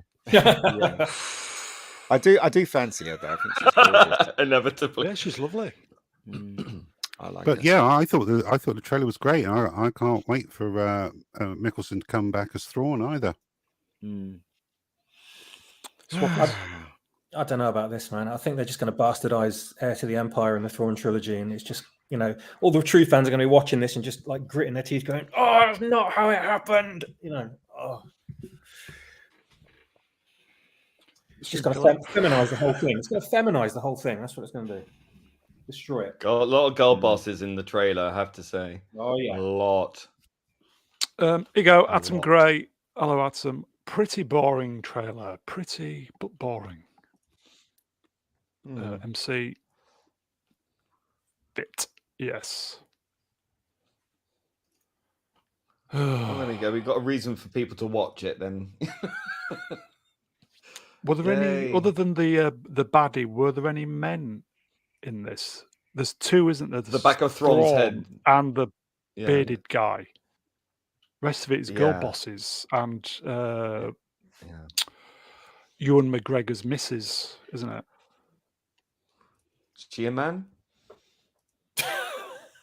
No, you're thinking of Daniel Radcliffe's missus, aren't you? Oh, that's a man. No, it's that Elizabeth Scott Pilgrim woman. Oh, her. Yeah, right. Let's not get bogged down in gender. Mary Elizabeth Winstead. Yeah, I was quite surprised to see her in it. I don't know why they didn't just use the original actress, because she actually looks quite like the character. But they don't seem to like hiring the voice actors to play the visual roles other than Mickelson. Tim, I like saying this, Hannibal, love drinker, but let's face it, he's no Platoon. I think Platoon is unique in many ways. Both the heavy drinkers. Yes. They would drink anybody under the table, especially me, because I'm a lightweight. Is anybody looking forward to this? Me, I'm looking forward to it. Why? Because I love Ahsoka. Always have done. I think she's a great character, well developed. Probably one of the best developed characters in the Star Wars universe. Do you think she might be a little bit overpowered in this, though? She's a lesbian, though, isn't she? I thought she was overpowered in season 7, but Tales of the Jedi went out of their way to explain how she did that. Did you see? Is that available? Tales of the Jedi? I don't know. I've forgotten all about that. Yeah, season 1 Tales of the Jedi. Right. In the trailer, didn't they say that she's a Jedi? She's in not. The titles, they put it. You know, in they put Jedi that she was a Jedi. So I thought that wasn't what she. I don't know very much about Star Wars Rebels episode 1 out of The Apprentice. She actually says, "I am no Jedi." Yeah, exactly. Yeah. So she's not, unless of course she's getting on board with Luke's new Jedi Academy.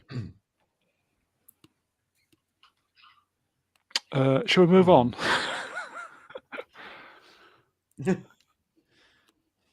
Rey Skywalker.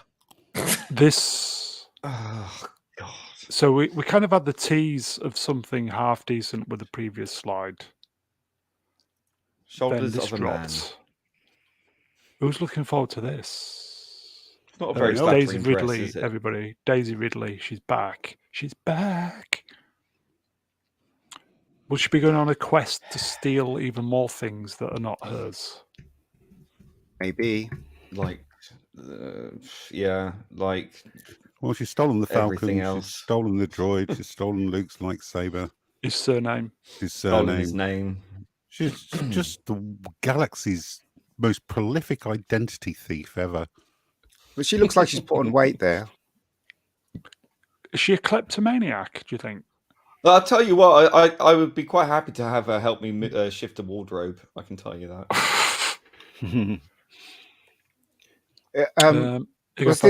This picture, is it like it's projected, isn't it? So below, I'm assuming that's where she is. Is this on stage or something? It's on stage, and that's projection. Yes. Okay. As Will said, is this? Do you think is this ever going to get made? Please, I hope God, for Daisy's sake it gets made because she hasn't had much work.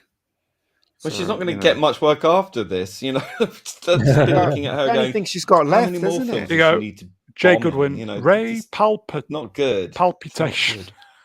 But it's the only thing she's got left, Lee. Do you know what I mean? So I think she's I'd not give really up been at high. that point, wouldn't you? I'd quit acting at that point. Here you go, folks. Comment in the night. He goes, Smilex, the fraud awakens. Oh, Very good. That's brutal. I want Disney Lucasfilm to throw 300 million at this film. I thought you meant 300 million in coins at her. because it will finally bankrupt them. Yeah. Well, there are still a lot of people that like this version of Star Wars, Disney Star Wars anyway. So I mean, it will kind of almost break even, and they'll still but even the Raylos, the Raylos are not going to be happy. So that is that audience that you're talking about, and because of what happened at the end, she didn't get to go with him. I don't think it's going to work out so well. I read something earlier actually online that the Raylos were already making demands of Lucasfilm that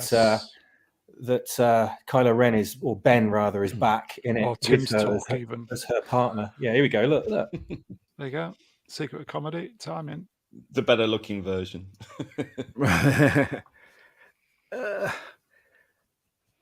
We just need to accept Star Wars isn't for us anymore. People who've got half a brain. But that's the thing, you see. The last time I looked, this was live, and only 20k people was watching it. I mean, when I flicked, I don't know how many people actually watched it. Flicked too hard. But that's the thing, you see. 20k. I mean, we're talking about Star Wars here. It should be 10 million watching it. Yeah, there should have been at least. Considering it was YouTube streamed globally, there should have been at least what. I'd say 100,000 watching that. No, millions, because it's Star Wars, right? Well, millions, because it's Star Wars. I mean, if this was Star Wars, as in after Return of the Jedi, maybe a year later after Return, and they said they were making another one, it would have got millions. Seriously, it would have got millions. Here you go. Smoking Wraith kind of agrees with me. 100k minimum. Yeah, I agree with that. Yeah. Is that the Doctor? And then here you go, Princess Fiona, and those 20k were waiting to see if KK was going to resign. No, she won't. She's the last. If there's anything to be screwed out of, Lucasfilm, she'll be there right to the bitter end. I heard that she came out on stage and people didn't clap for Booed. her. Did they boo? Did they? I wouldn't be surprised. Wouldn't you? I would. She came out and maybe I wouldn't. I'd feel bad. I didn't hear any boos. I heard like a few people sort of go woo and then clapping slightly. You could hear a pin drop. And she was looking directly away from the crowd. She sort of raised her hand, stared down at the floor, and then hustled straight to her seat without sort of addressing the crowd at all. So she knew. She definitely knew. Here you go. Johnny Lawrence's mum. Did Doomcock announce it? It would have been more interesting, put it that way. Yeah. Here you go, Tim. I really do like saying this, Hannah Bomb. I genuinely feel sorry for Daisy. Yeah, so do I. I do as well, because let's face it, all the stars were promised, especially Boyega. He was promised a bigger role, wasn't he? Oh, John, yeah. He got Smilex. Cold. Oh, Smilex, behave. Poor Daisy. Oh, we've already seen it. We've already seen it. Yeah, I'd watch it. Put a Brazzers logo in the corner. Star Wars Brazzers, everybody. I tell you what, that video probably got a lot of hits, so she might have considered it.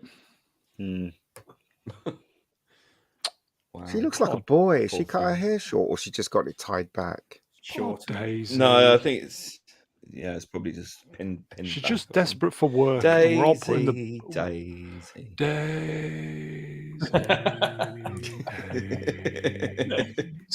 I need to see this. We're shutting Brown down. Me.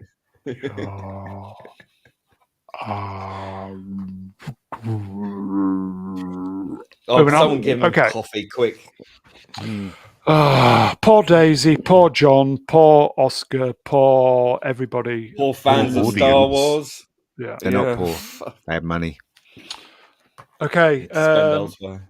Announced this week. This is going to please certain people. Harry Potter remake for HBO is in the works. Yeah, 7-season series, each one focusing on one of the books. It's got potential. I thought that, and I can't stand Potter, but there you go. She's going to hate it. But she's in charge, though, isn't she? So hopefully she'll be looking at the casting and making sure the casting is right for this new version, JK. So fingers crossed. Don't forget, she is still woke. She will probably make, her whatever her name is, Hermione Black or whatever. So I think that will happen. Not in it. Yeah, but I just think that ultimately it's not the zeitgeist anymore. I mean, I would like it to be successful. Just 2 fingers up, but I just don't know. I just don't know if it's gonna take off the same way. But hey, we'll see. Here you go, Finn Geramas. I think it might be pronounced Gamias. Sorry, Finn. I do apologise. Recast Harry. Radcliffe is a twat. Yes. I don't know. I like Radcliffe. I think he's quite fun. I don't. He was nice on set. Complete. A nice chap on set, but complete he is recast. ideologically. You can't start secondary talking school over each other. Age 33. Yeah, I think didn't they say that they might have him back as a different character or something. I don't know. See, I agree with this. Here we go. Pontypool 82. Emma Watson can off after she was backstabbing Rolling. She can F off anyway. She's an awful person, and I can tell you that from first-hand experience. Yeah, so. What did she do to you, Lee? Oh, I'm not going to go there. Jason will have me hanging from a giblet. Problem being was in Harry Potter films, folks, for the uninitiated. So, Z, you're looking forward to this, yes? I'll give it a go. I watched all of them with be a the winner, kids. Yeah. I think the only person I'm likely to see back is Tom Felton. Oh, yeah. He'll probably come back and play Lucius Malfoy, I hope. Because he's given his full support to J.K. Rowling, unlike the other Judases. Who, let's face it, would have no acting career whatsoever if it wasn't for her. Probably, are you going to try and go for a role? A roll? What, a ham roll? Cheese roll? What were you talking about? Asshole. As a what is the catering like on set anyway? Yeah. It's actually very nice. Probably get rolling. Yeah, for big films with big budgets, you get really, really good grub. Unless, of course, you're doing what's his face? Oh God! Oh no, there's certain films that you go on and you'll be lucky to get an orange and a cup of soup, but what? On that one, not Rebecca Gold, nice. is it? Yeah. Exactly. Like cup of soup and a slap in the face. Pot noodle, if you like. An egg mayo sandwich. That's right. Okay, a meal deal. Potter wasn't my thing. I knew I wouldn't be into it, but if this is going to aggravate certain groups of people, I'm all for this. I'm living for it. Yeah, I'm living for this. I'm going to get behind this. So, absolutely. Well, I mean, good luck to them and all that sort of thing. No, we're going to support it on this channel just because it'll piss certain people off. Okay, let's move on. Time to move on. We're Animaniacs, yes.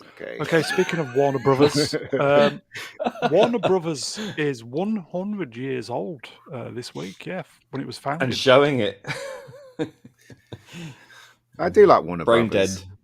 Yeah, I've said many times all the best films in the 70s and 80s were Warner Brothers when I was growing up.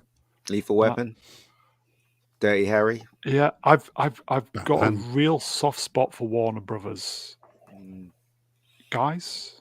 Yes. The cartoons, mate. The cartoons. Yeah, the soft spots between the ears cartoons now. as well, yeah. Here you go. Ian mentioned Animaniacs, folks. but they did release a newer series of Animaniacs, which turned out to be woke, I think, didn't it? Yeah, it was totally woke. Yeah, totally. They did. Were they responsible for Daffy Duck and Bugs Bunny? And they were, weren't they? Yeah. So, and they were great. They were. Give me Pinky in the Brain. I love. Yeah, Pinky in the Brain was funny. Yeah. Warner Brothers always has the same company. They never do anything right, do they? They always seem to. They've got an uncanny knack of fucking everything up, haven't they? Well, recently, doesn't Gary from Nerd Roger call them the most stupidest studio on the planet? I bet really Gary's got a soft spot for them as well. Of course, we all do. We want it to be better, but it's run by a bunch of idiots. And I don't know if Zaslav can save it. At this point. Yeah, whatever. It's all politics, mate. See, here you go. Drew Gordon, Kubrick, Eastwood movies, Yeah. Totally. Yeah. Bijot. Hello, Bijot. Batman, the animated series. And Batman, the movies as well. Here you go, folks. Dan Gulasak. Now the Warner sisters. Well, they're responsible for Superman the movie with Chris Reeve. Yeah. You know what I mean? So, that's a brilliant film. Here you go. String of Beat. Matrix, Yeah. They've done some really good movies, you know. Warner Brothers coughed up some really good ones. So, what went wrong? Such a shame. Well, the woke agenda, wasn't it? I think if Warner Brothers did some decent movies, productions, I think genuinely everybody would be pleased for them. But you have to understand it's politics, isn't it? It's politics playing into it. They're so fucking dumb. It's like everybody wants their cut of whatever budget is, and all exec producers want is their money. They don't give a shit about the production, and that's the first point of where it goes wrong. There's many other points, but there's no point pointing them out. Here you go, String of Beat. Just watched JFK. Surprised it was a Warner Brothers film. Yeah. Here we go, Aaron Mochin. Well, technically it wasn't, but hey. I think it was distributed by Warner Brothers, I think. Yeah. Okay. Warner Brothers, sort your shit out, please. Yeah, otherwise you won't be lasting another 100 years, and that would be a shame. Yeah.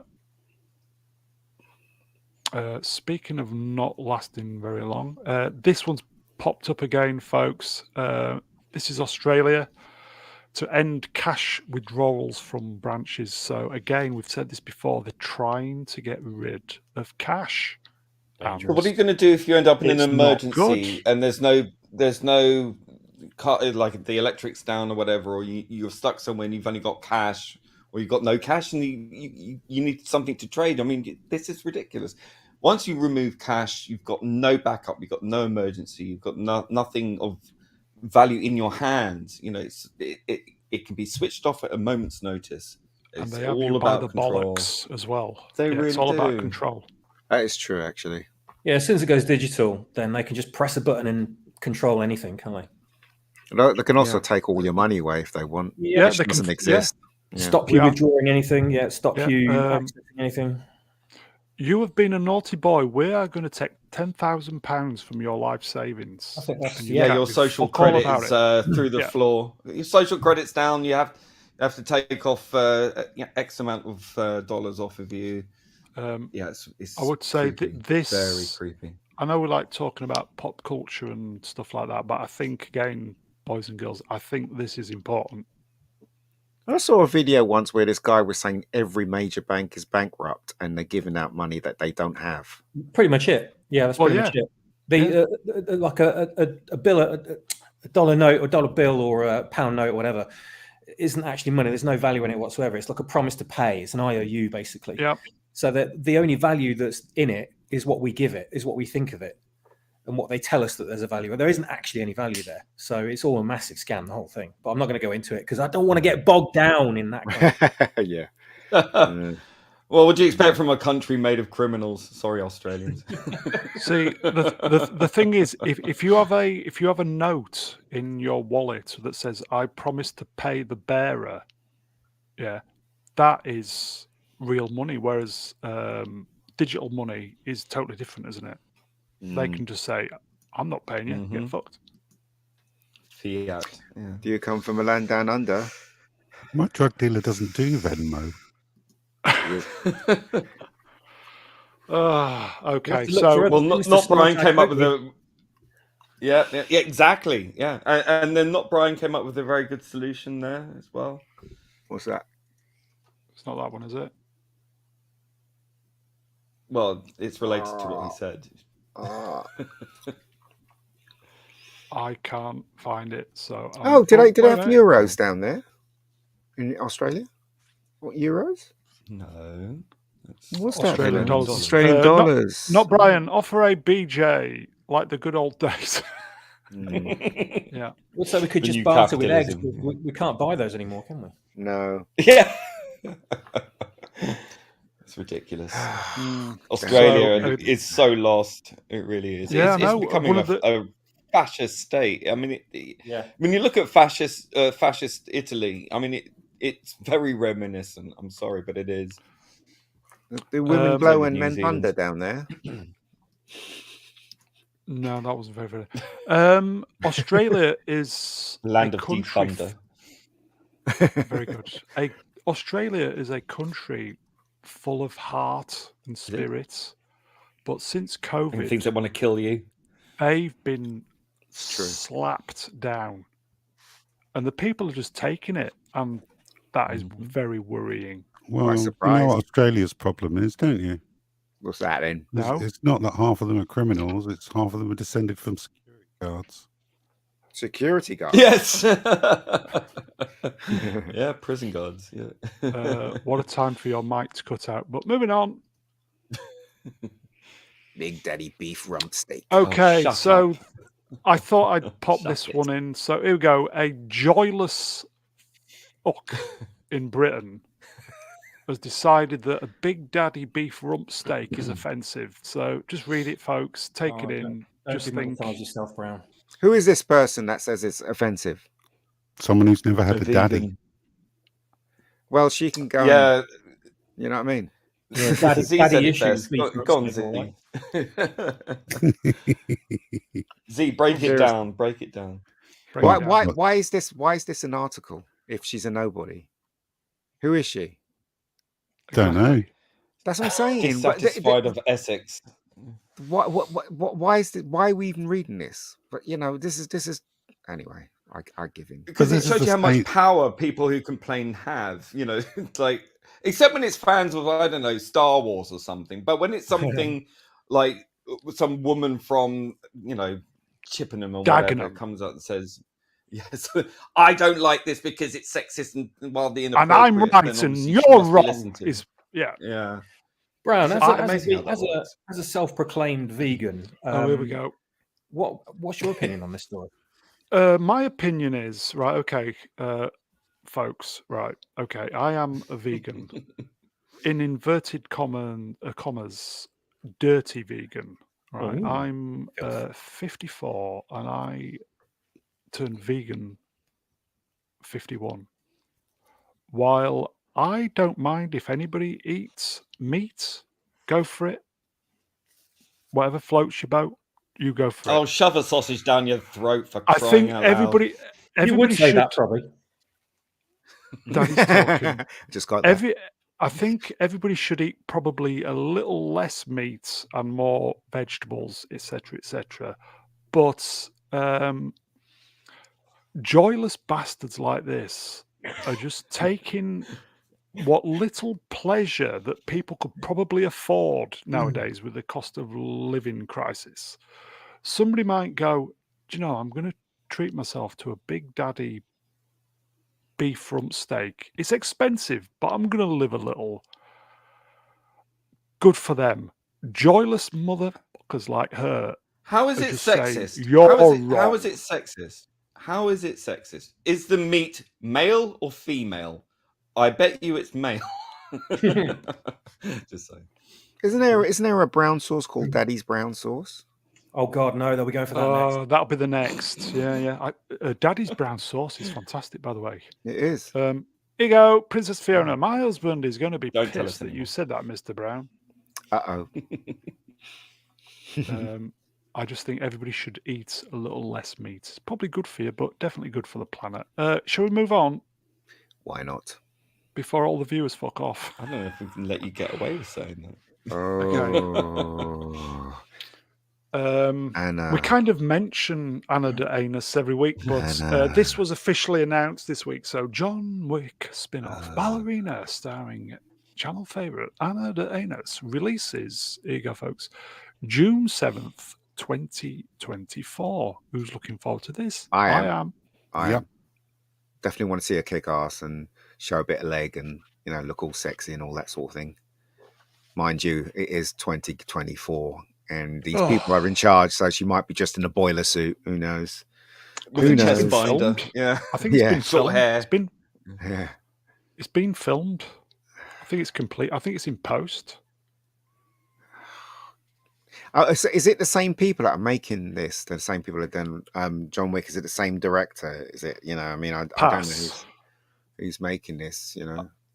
I know, all I know it's Lionsgate.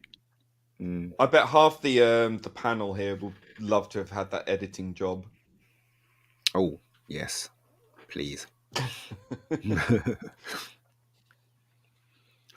She's lovely. I saw her interviewed. I can't remember which American interviewer was interviewing her, but she was so cute and sexy. And oh my God, Ian! Do you think you'd be able to control yourself if she was in the wouldn't. role? Would you direct that? Or get someone else in to do it for you while you're going back sort of having a 5-knuckle shuffle. That's right. You'd have to have her laminated to protect her, wouldn't you? Really? Yeah. She's lovely. Best part of No Time to Die, yes. Yeah. The only saving grace of that awful movie. The thing is, she was in that film with Chris Evans, wasn't she? And was it Ryan Reynolds? And they dressed her like a boy. She looked awful. So I'm hoping they don't do the same with this film. Yeah, I know. If you cast her, you wouldn't dress her. I would dress her personally. That's what you wouldn't dress her at all. No, exactly. Is that a dress you're almost wearing, love? Yeah. Yeah. I feel a little bit shortchanged how we've got to wait literally a year for it. Well, they just finished making it, and then it is in it now. So I'm just hoping it's good, because it could be rubbish. It could be really crap. But, you know, she's just good to look at, basically. She is gorgeous. Here you go, Princess Fiona. What dumbass puts her in a Bond movie and uses her for only 9 minutes? Yep, tell me about it. Tell me about it, Princess. Ian had used her for a lot longer than 9 minutes. Oh, definitely. I would have cut out the black woman, put her in it, replace the black woman with her in it, and just keep going. That's what I would have done. Yeah, but that's not ticking boxes, though, is it? Nah, who cares about ticking boxes? It's a Bond movie. It doesn't need a tick box. I'd love to tick her box, but anyway, shall we move on? I knew that was coming. Bombshell. More ways than one. On that bombshell, let's not get bogged down in Ana de Armas. John Wick has passed. Okay. Whoa. John Wick 4. Is this the third week it's out, or fourth? It's third, isn't it? No. In England, it's the second week, I think. It's past 300 million worldwide. That's good. Brilliant. I watched it on Tuesday. Loved it. There you go. Told you. I'll just say, chats. But I will. Who's seen John Wick? Peeps in the chats. I have. Oh, Dream no, Killer. sorry, I'm not in the chat. How many times have you seen it now, Ian? I've seen it twice, but I'm going probably this week and next week I'm probably going to see it again. So I loved it so much, so I'm going to go probably see it a third time. So yeah, it's worth your time. If you're into action movies, go and watch it. It's a good. I also chat if you did see it. If you did see it, did you like it? I'm kind of guessing that everybody did. There you go. John's the hashtag Brown's Lives Matters. Yes. Fiona. Yeah. There's a few not yet. Smoking. Yes. We'll try not to spoil it. Ponty. Yes. I think I'm going to go try and see it again. I've been saying that for the past 2 weeks, but Poor MJ UK84 says not yet. 200 kilometers to nearest cinemas. What? In fact, when I was the first time I saw it, Brown, when I was walking out of cinema, that's when you text me. Oh, right, okay. Yeah, you text me saying, "Have you seen John Wick?" I can't remember what you text me, but when I was literally walking out of the cinema. All right, that's so when you're I on a got your high text. from seeing it, yeah. Yeah. We would thoroughly recommend it to everybody, wouldn't we? Yeah, definitely. Z, would you recommend it? Yeah. Oh yeah, definitely. Go watch it. Didn't seem like 3 hours, did it? No, it didn't. Not at all. It's because it wasn't. It was only 2 hours 45. So there you go. See, 2 hours 50. Was it 50 or was it 45? 53, I think. 53. Yeah. Okay. Everybody go see John Wick. Get it watched. Big screen. It's brilliant. You won't be disappointed. Okay, let's move on. Speaking of big hitters, here you go, folks. Super Mario Brothers movie has officially broken the record for the largest opening weekend for an animation. Since Frozen. Disney. Yeah, Frozen 2 held it before. Here you go. 377. That's 377.5 million worldwide. Is it? It's not even been out a week, has it? It's about 6 days. Yeah. Over here, I think. 6 months ago, Jeremy Griggs from Geeks and Gamers said on Friday Night Tights he expects this to hit 1 billion, and I thought, you're talking out your arse, mate. Might be right, mightn't he? He might actually be right. So it's a good movie. I've seen it. It's quite good. I liked it. I enjoyed it. No spoilers, by the way. I am not saying a word. I did say a word. So Platoon has seen it. The Lord says, in a nutshell, 5 films worth of material shoved into 90 minutes. Wow. Is that a good thing or a bad thing?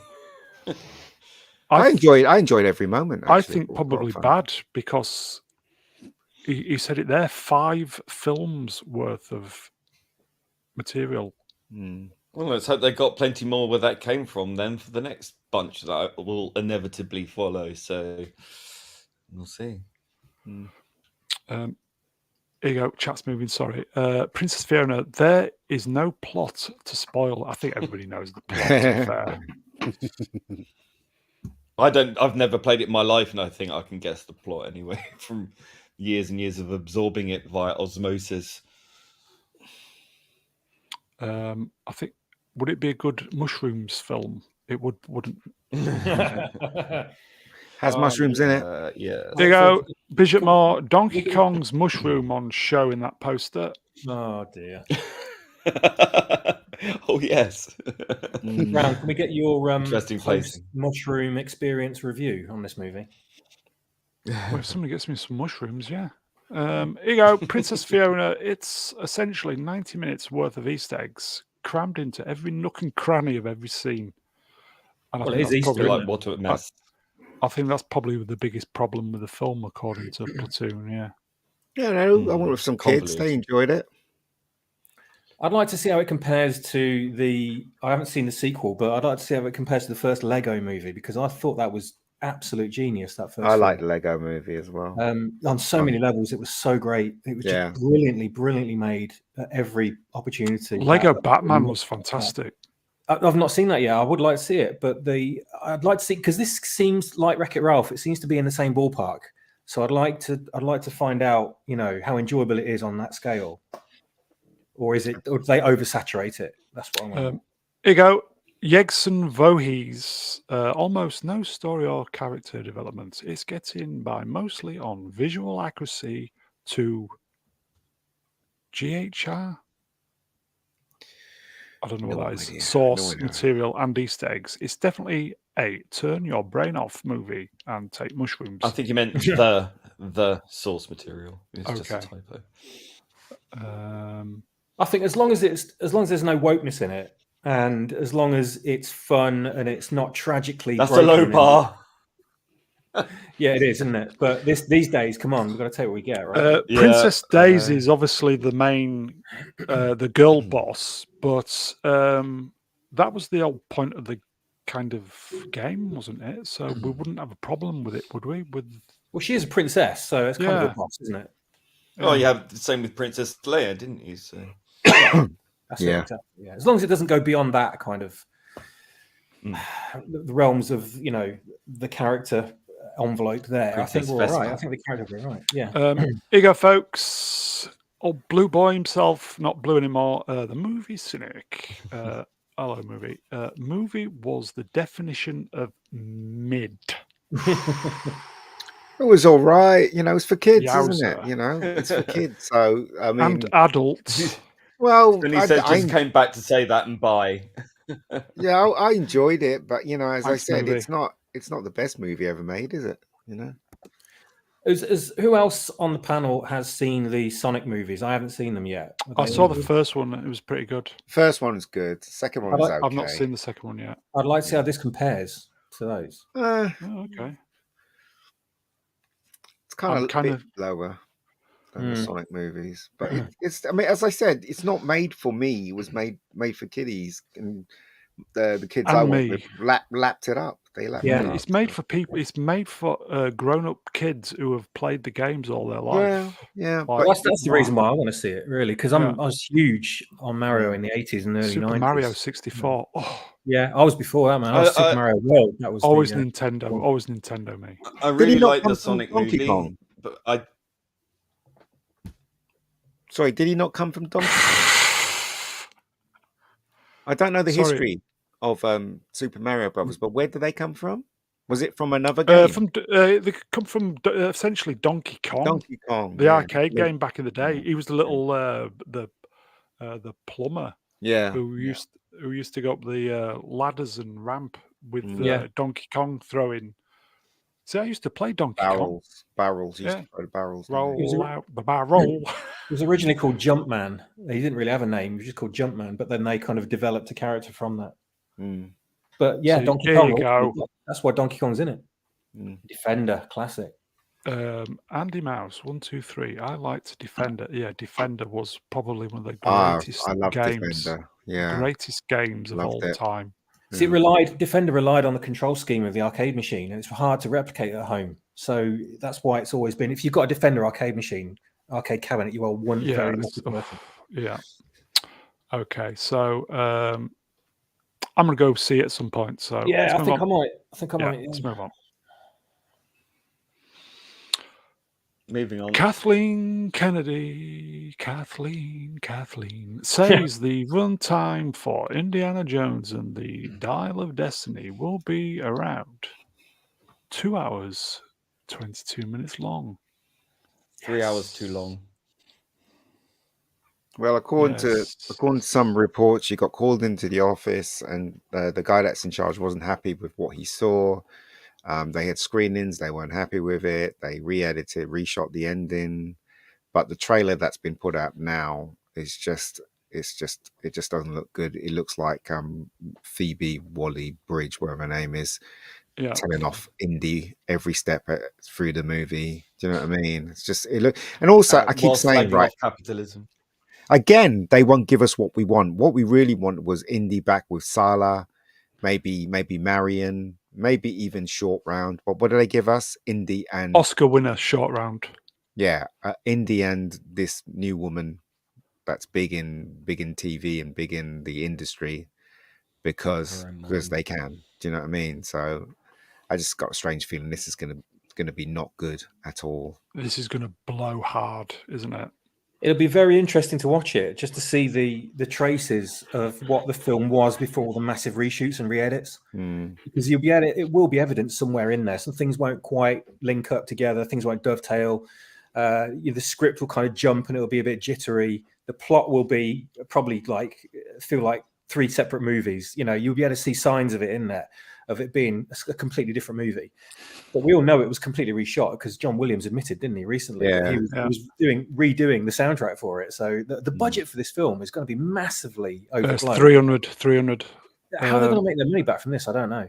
Also, the new trailer shows you how bad the CGI is as well. You can tell it's some of it. Some of the de-aging looks fantastic. Yeah. There you go, Bishop. There you go. The bit on the top of the train, you can tell that's not him. You can literally tell it's not him now through this trailer. So I don't really know I probably, what will probably happen? You're going to go see mildly. Yeah, I'm going to go and see it. It'll probably be mildly entertaining, but it won't be even as good as and I hated the last one. It probably won't even be good as the last one. You go, Stringer B, it's going to suck. Trailer confirmed it for me. Yeah. Who knows though? I mean, crazy things have happened. I mean, Star Wars was Satan in the edit, wasn't it? So yeah. Who knows? I will say good night, Andy. I hope it's good, but it's not going to be. No. Apparently, it's got to make $1 billion. Yeah, that's right. Yeah. I don't think he'll make half of that. They should have just let Spielberg direct it and just give it to the men, because it's a boy's own adventure. I keep saying this. All the stuff they've destroyed, it were boys' own adventures. Star Wars, Indiana Jones, Star Trek. It's all for boys, basically. And now they're destroying it and putting all this feminist nonsense in there. Everything, isn't it? Everything's got it. Yeah. I was watching Star Wars Celebration this weekend, and it was just everything was women. The presenters were women. Bill Boss, guests were women. Yeah, the main characters and all the new announced projects were women. People walking. Yeah, they can't tell you what a woman is. Yeah, exactly. That's the funniest thing, right? So yeah, I wish someone had answered that question. Would ask them that question on stage, but they wouldn't. But I mean, I suppose it's a small mercy that everyone's not trans. At least they're one or the other. But you're right, Ian. It's the boys' own properties that we all grew up loving, and the audiences were all male, well, majority male, that made these things a success, and rewatched them and bought all the merchandise from them, and built this empire of all these properties and turned them into huge IPs, which then built corporations from that. That it's all crashing down because the audiences are completely departing from these IPs now, because they know it's not for them anymore. It's all being feminized. And why would they support it after that? Yeah. Because girls can't let you have anything for yourself. It's needs to. Indiana Jones is a masculine character. He punches, he kicks, he jumps. He's the very definition of a hero, a male, full-blooded, muscular hero. That's what he is. I mean, obviously he's not in this one, but if they're having the flashbacks and stuff, that's what he is. To take that away and have a woman lead him around by his tie, because he's wearing one now, it's going to be crap. It's not going to be Indiana Jones. It's just all going the way of the MCU, isn't it? All of it. Yeah, it is a bit. So much toxic femininity. Indiana Jones. Here you go, softly cut marble. Star Wars is all vagina now. It is. Yeah, I see what you did there. Yeah. It is, isn't it? I mean, as I said, it's all boys' own adventure things, and they're getting rid of the boys' Well, girls loved it because it was masculine. That's the thing that they just don't understand. Yeah, it's ridiculous. I read somewhere that it's the banking overlords that have certain criteria for credit. They kind of, in inverted commas, woke credit points. So it's like with the Budweiser thing that's going on at the moment, and Nike, it's scoring woke credit points. And Harrison Ford, he doesn't. So there you go. About this. He doesn't care about this ESG, yeah. Harrison Ford doesn't give a shit about this. All he cares about is the money he's going to get. Otherwise, if he did, he would never have done this. It's the same with all the actors for all these movies and TV series, isn't it? They don't care. What can you buy with ESG? I mean, can you take it to a shop? I have some ESG credit here. I'd like to buy a marathon bar. ESG credit score. Yeah. I mean, if this movie cost the money that you're saying, how much did they pay Harrison Ford? That's the question. He must. He's obviously 290, laughing all the way to the bank, and he doesn't give a shit about this film. He's probably going to buy a jumbo jet. Yeah, he doesn't need the money, does he? At all. Well, maybe he does. Who knows? Maybe he gambled some of it away. Who knows? Who knows? Maybe it's his insurance bill now for when he gets in a plane. I don't know. There you go, Connor. ESG scores. It's going to blow up in the mainstream soon when people hear what they've been doing. Yeah, can't wait. It's a ticking time bomb. Even I've heard about this. Sounds good. Sounds good. And I've cut myself off from the world. But anyway, shall we move on? Well, this is nothing new, but yeah. That poster sucks. It does. It sucks. I mean, what you got like half of toilet paper.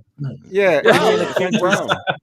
Indiana Jones's head is why have we got half of his hat missing? Disneyfied the Indiana Jones logo as well, and also they got that Waller-Bridge stupid cow bigger face than the other stars. Do you know what I mean? What the hell is that all about? It's been painted with shit. I mean, literal shit. I mean, it looks fecal matter.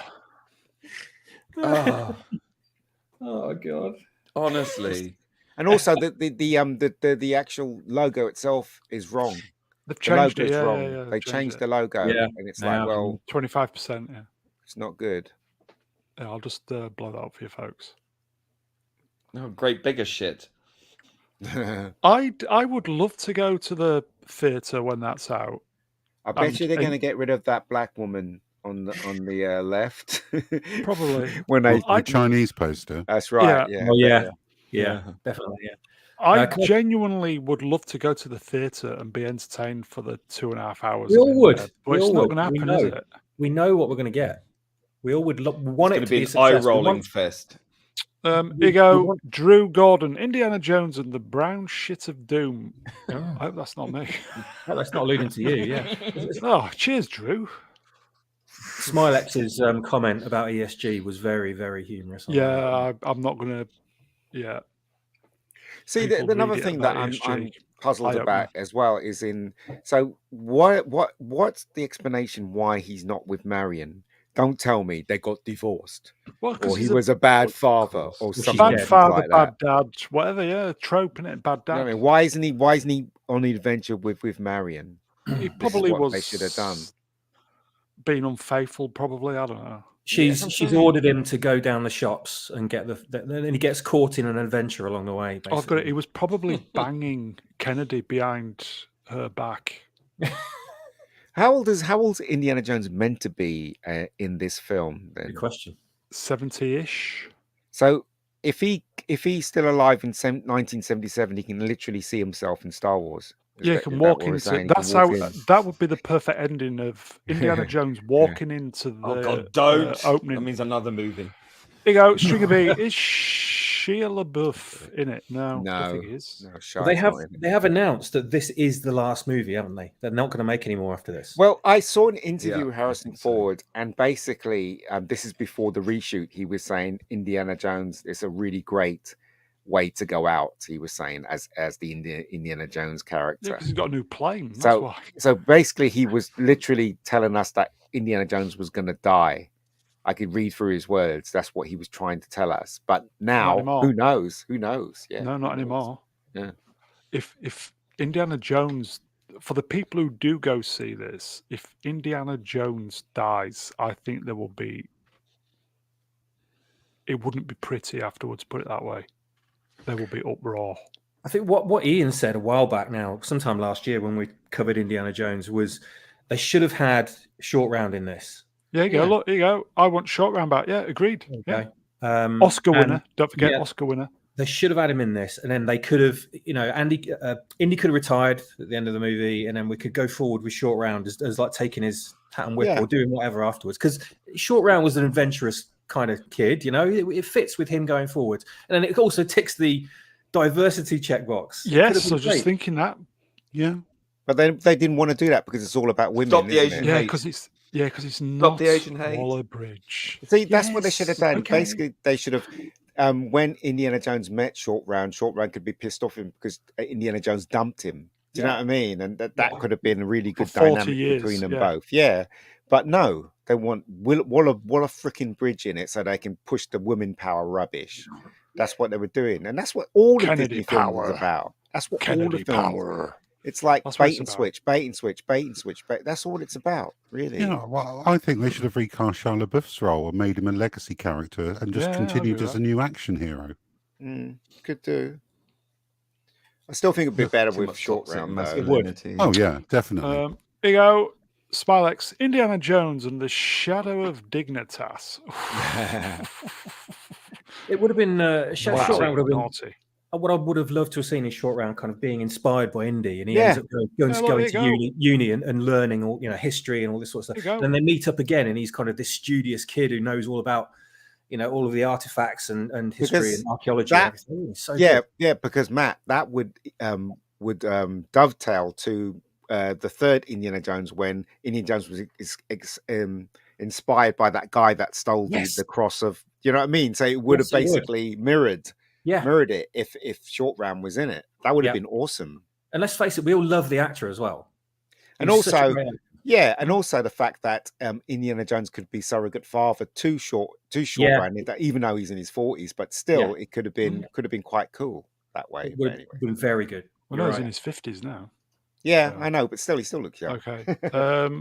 So, they've got a month to sort this because it's getting premiered at Cannes in a month's time. Oh, is it?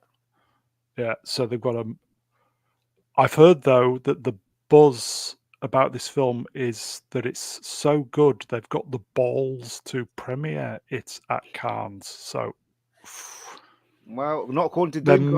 There may be hope on this. There may be hope. I don't have hope about a film with her in it. I'm sorry. No hope, but there you go. But I know. I mean, even in the trailer, you had to have her say, and I stole it too, and it's, that's capitalism. Yeah. No, socialism is theft. I'm sorry. At what point do you buggers wake up? She is the cinematic Antichrist. And they want her to. They want her to direct James Bond and write it. That's the thing I read today. Well, they killed him, so I don't care. Here you go. So the promotion is starting for Guardians of the Galaxy Volume 3, the last hurrah of anything decent from Marvel. Let's see. Might be crap. You never know. Swappers, what do you reckon? Why are they all dressed like they're in Star Trek uniforms? They are. It comes from the Latter Day Comics. They're all wearing kind of an X-Men type uniform between them all. Gotcha. So they've gone down that route. Whether they do for the entire movie or not, I don't know. But it's like it's supposed to promote the fact that they're kind of an established outfit at this point. So they've been going for like so many years. They've got their own identity as a unit. But they're the only like superhero team that we've seen that's had this uniform look. When in the comics, Marvel characters for ages have had, like the Avengers had a similar kind of outfit at one point. The X-Men have always, they've had like similar kind of looking costumes. So it's nice to see that for once that you can trust James Gunn to be authentic, and they've put that into this movie. I guess with outfits in movies, normally it takes away from the individuality of the characters if they're all wearing the same thing. So I don't know if this is just going to be for a certain part of the film, and then obviously they'll change. But I like the look of it. I have to say I like the look of it. Yeah, but James Gunn has done brilliantly with the previous two movies. There's no reason at all to believe that this will be any less different than those two. Yeah. And I haven't seen the Christmas one they did yet, but it was all right. That was good. That was good as well. That's a here good you go, sign. Princess Fiona. I'll start again. Rest in peace, Nebula's rack. She may look a bit masculine on all the promo material, but whether that's in the film or not, I don't know. Yeah, Karen Gillan was one of the highlights for me in the entire Marvel universe. She was fucking great. She's very good. She was very, very good. Coming from like a small beginnings in the Kevin Bishop show to Doctor Who, and then just suddenly going stellar in Hollywood with the Marvel movies. Yeah, she just did so well, and obviously Jumanji, she was good in. Here you go. I've got a question here for me. At Mr. Brownline says me, can you ask why Gamora is not in uniform for the poster, please? Don't know. Probably because she's not. She's Gamora from the past, isn't she? Yeah, she's not there. And also, I got a feeling. I got the feeling that Rocket, they're going to show his origin in this, because in the clips it looks like they show his origin. Yeah, it does. You're right. Yeah. So. Z, you looking forward to this? Very much so. I love the Guardians films, and I think they're some of the highlights of the Marvel universe. Yeah, absolutely. The only thing I don't like is how they keep making Peter dumber and dumber. Because in the first one he wasn't dumb, and in the second one he was dumb as a box of frogs. But yeah, so I just don't like what they're doing with Peter, to tell you the truth. That'll be telling, won't it, to see how if he retains his character or not, or he's just sort of sort of an outline of a character that they push around, and he's the white man, so we can make him look like an idiot. That's the only outstanding factor, really. Other than that, he was stupid in Endgame, wasn't he? Yeah, he was dumb in both of those films. Yeah, he wasn't that dumb. If you look at the first one very carefully, he's the one that he was the one that got them together. He was the one that explained what was going on. He's the one that made them friends. Peter was the focus. He was the leader, and he led them. Yeah, the second one he was just dumb. And then in the two films leading up to the two films, Endgame and the one previous, he was dumb. He was stupid. That's a good point. Yeah. Just don't understand what's happened to his character. They could end up dumbing him down, for this one as well, which would be a great shame, won't it? Really, because that will ruin it. But one thing that made the first film so good was the fact that he was kind of there was a lack of that kind of cocky, likable, roguish type male character as a lead character in films and IPs, and it kind of scratched that itch for a lot of people. Yeah. And you're right, with the second film, it did make him a bit stupid. And the third one, I really do hope that they kind of do return. It's the last hurrah for Gunn, really, in Marvel. And Marvel. It kind of could be, you're right. So, question then, panel. Considering how bad Marvel has been recently, and Ant-Man just lost a shitload of money, if this makes, say, 1.2 billion, what would happen at Disney, do you think? Well, they'll claim it as a success because they're doing everything right, and then they'll just make more shit. Yeah, I think it won't change anything. It'll be like the Kurtzman situation with Star Trek, won't it? Yeah. So this is the Picard season 3, isn't it? Could be. And then he takes the credit for it and says, look, Star Trek's really great. Everyone loves it. And then goes and makes a load of shit afterwards. I will just say, folks, you heard that first here. This is Picard season 3, the equivalent on Marvel. When all the other channels start saying, we thought this, clip it. You heard it first here. Z, over to you. Yeah, this will be season, Phase 5's No Way Home. It'll be the glitter on the turd. Yeah. Definitely. So it'll be the one shining example of a good movie, because in my mind, James Gunn, who's just taken over DC, isn't going to make a shit film on his way out. He's going to do the very best he can to get everybody on board with his new series. Here you go, folks. I wish the Lord was here with his notepad. Wolfgang Comanche, Mr. Barrel says me, I will go on record that this movie will not break 800 million. I mean, there's a lot of fans Is that dollars in the galaxy, There's a lot of fans, so I reckon it's going to do well. But it all depends on how the film plays. If the film is full of woke shit, then obviously it's going to drop off. But if Gunn, has made it well, and there's stakes in there, and Peter's not as dumb as he was in the last one, then Christmas special was that good? It was good. I really like the Christmas special, and that was shot kind of because they had the sets. Yeah, between and they decided we'll just do a little. Yeah, and it was good, wasn't it? Yeah. So do you really think it's going to be? This film's going to be great. I hope so. And Peter Quill in the Christmas special, even though he was hardly in it, he wasn't dumb. He was the one that told them, why have you kidnapped Kevin Bacon? Do you know what I mean? He was, he wasn't as dumb as the other two. So hopefully they'll stick with that. I don't know. Here you go, folks. Johnny Lawrence's mum, Christmas special was shite. I kind of liked it. I thought it was a lot of fun, personally. She's just thinking it was shite because it's no Cobra Kai. That's what Johnny Lawrence's mum was thinking. Yeah. No Ralph Macchio in it. Yeah. There were some nice bits in number 2, Guardians of the Galaxy 2, Volume 2. Especially the bit where he's trying to tell what's his name? Groot what button to press for the bomb. I thought that was quite fun. The opening scene of the second film was it's fantastic. funny as well. I love that.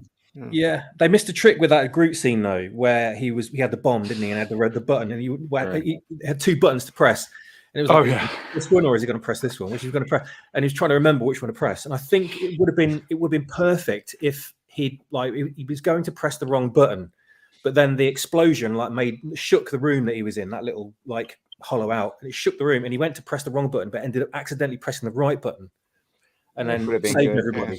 And it would have worked better, I think. But here you go, folks. Chat moving up. Sorry, here you go. Wow, Duke 84. Get this, folks. It's been 6 years. Shocking. Shit. Well, when he was he was a bit overweight, wasn't he, at one point? And then suddenly he was really thin. I think he's thin in this one in the trailer. Peter Quill, the guy who plays Peter Quill. It's just a bit weird. But yeah. You body shaming again? No, I'm just saying. You go. That's great. Oh my God, 6 years. I can't believe he's 6 years. Fucking hell. They still look good though. They all still look good. Let's move on.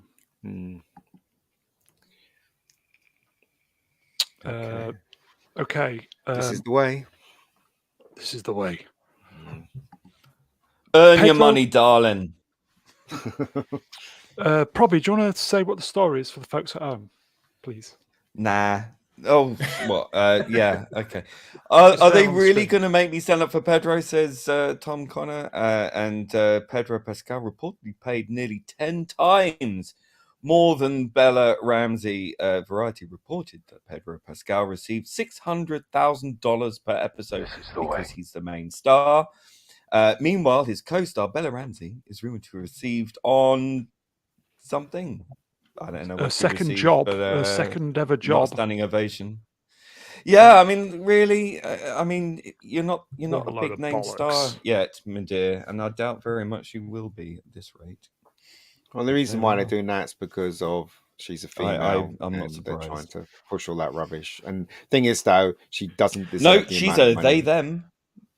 Who cares? She doesn't deserve the money that Pedro is getting, because Pedro is he's a star.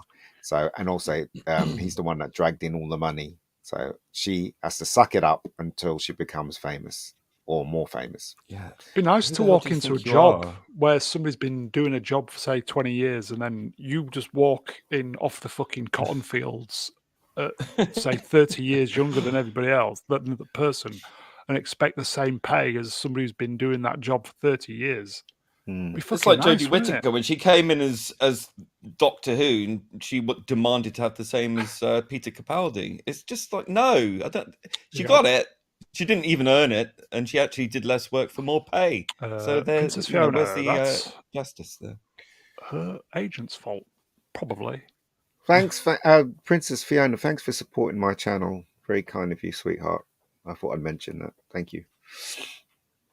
Rebecca Gold. Yeah, very nice of her.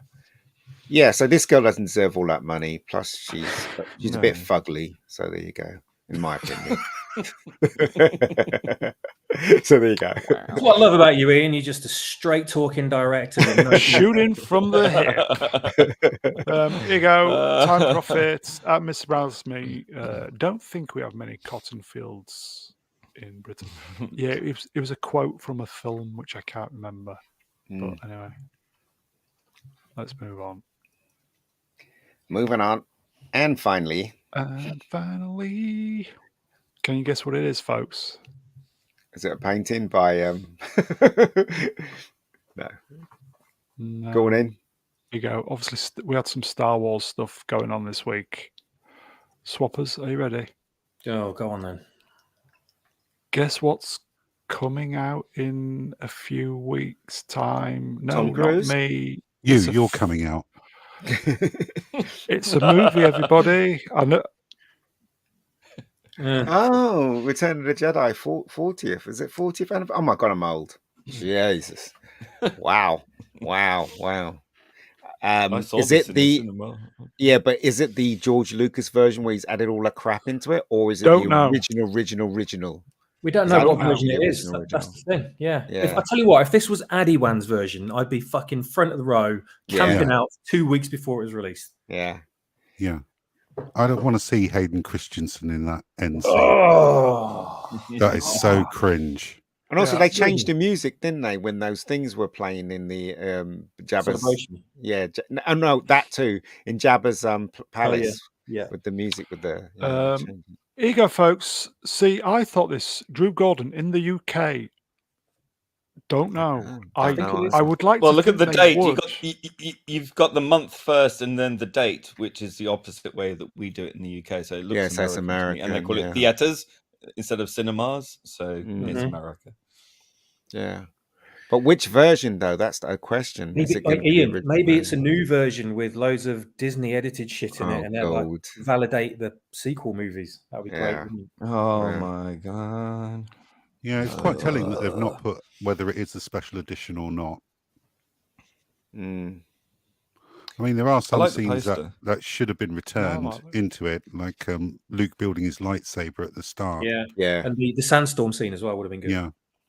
You know, when they did the celebration of Back to the Future, it was the original version, because when they re-released it, they had to be continued at the end of it. But when I saw it in the cinema, I didn't have that. It was the actual original print that they showed in the cinema. So I'm hoping that this will be the original print. We'll see. Didn't he destroy them? I thought he destroyed them, didn't he? Because he didn't want them to ever be. Maybe. Is this just a question, right? Is this a cash grab? Of course it is. They all are. They all are. I don't understand the logic. They want us to watch this, which is proper Star Wars, but they won't give us Star Wars because we're getting Rey. Well, they're not making. I don't understand the logic. They're losing money. They're losing money, aren't they? So they might as well just put this out to get a bit more money in. Do you know what I mean? So it makes sense. Folks. Spoilers. I need to squander it later on. Here you go. Spoiler alert. Palpatine survives. There you go, folks. We'll just leave it on. And that's a granddaughter. There you go. Yeah. I think Atom Grey fucked it up, everybody. And so does the Death Star survives, because it gets blown to bits in this film on the planet, and some of it survived. Imagine if they CG that bit and they put like big chunks of it. Oh no! No, it'd be terrible. See a giant chunk of it heading towards Endor. Yeah, there you go. Great. Johnny Lawrence's mum at Atom Grey. How dare you? Yeah, Atom. How dare you? I mean, I'm quite surprised they've got Luke on the cover and they don't have Princess Leia instead. Yeah, that's a good point. Can you imagine just seeing huge pieces of the Death Star just falling down to the planet? That'd be piss. Crushing all the Ewoks. and then someone runs out and draws a quick picture of the wreckage and makes a knife of it. And then that's a thinking man's Star Wars joke, everybody. Probably one of the Goonies. I don't know. Who's going to go see it? I probably will. I didn't. Return of the Jedi is not my favorite, but I do appreciate it more now than ever. So I'd probably go see it. I think it looked great on the big screen. The photography wasn't too hot, in my opinion, when I first saw it. If you look at the photography in Empire Strikes Back, it's freaking amazing. But this kind of looks a bit, I don't know, it's like they rushed it or something. Yeah. You know, so I don't know. I want to go and see this just for the bit where. Yeah, here you go. Just for the bit where Yoda says, "That boy is our last hope," and then Obi-Wan says, "No, there is another," and then it like fades into a picture of Rey. Rey. In the desert somewhere. Oh god, it's too depressing to consider. Shite, isn't it? It's just fucking depressing. Anyway, I think that's it, folks. Please consider end on a downer. That's every stream, mate. Please consider donating to the channel. Links in the description. Pinned messaged. A few of you have appreciate the super chats. It seems to be a downer every week, doesn't it, fellas? Well, at least we can laugh about it. Get better. Oh God, take it off. Isn't she beautiful? You need like a sound effects board, Brown, that you can press the buttons on, and just a big wet fart every time she comes on screen. That's what you need. I haven't got any. Sorry. I've got this. Oh. Well, it's the sound of a flute, so I suppose maybe it's... This is the way. Lizzo, everybody. I don't even know who this girl is. Lizzo. Killer. Who the hell's Lizzo? Stream killer. It sounds like a brand of washing up liquid, doesn't it? Really? Here you go. Romeo at the death. Long live Brown Alliance for... I love these odd numbers for $2.20. That's New Zealand dollars, folks. I mean, is she famous just for going up those stairs to the plane with her big bottom hanging out? Yes. Looked like cauliflower, didn't it? A black piece of cauliflower. That's what it looked like. That's called cellulite. Okay. I think that's it, folks. Chat, you are wonderful. Chat, you are wonderful. I know that. The guests know that. You know Why that. is Lizzo? I don't know. No idea. Chat, you are wonderful. We'll see you next time. Always appreciate the interaction. I will thank the guests. So firstly, I will thank the critical drinker. Who wants to do the voice? No. Go away now. Go away now.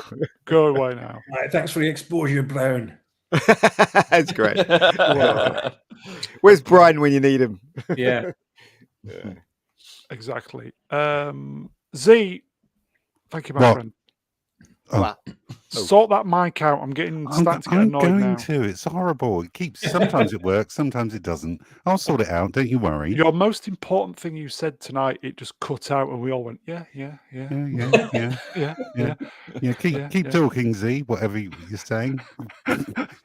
Cheers, Z. We'll see you next time. Yeah, I'm just going to end tonight. And did it really? Did it really just cut out? It did. You go, bum me Z. Yes. Sending me mental. Form an orderly queue. Your other mic was spot on, by the way.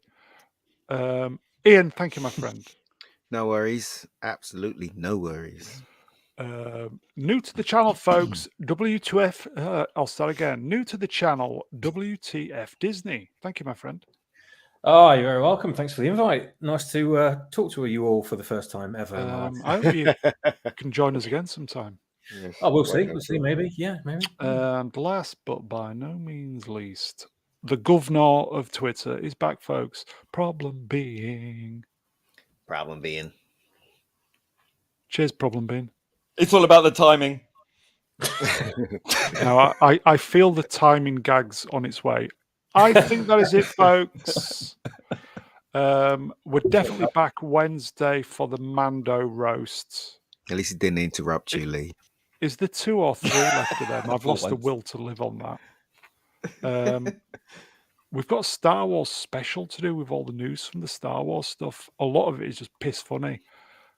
I'll see if I can get the guests. That may or may not happen, but I think that's it.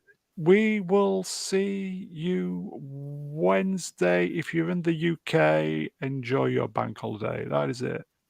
Z, over to you. What?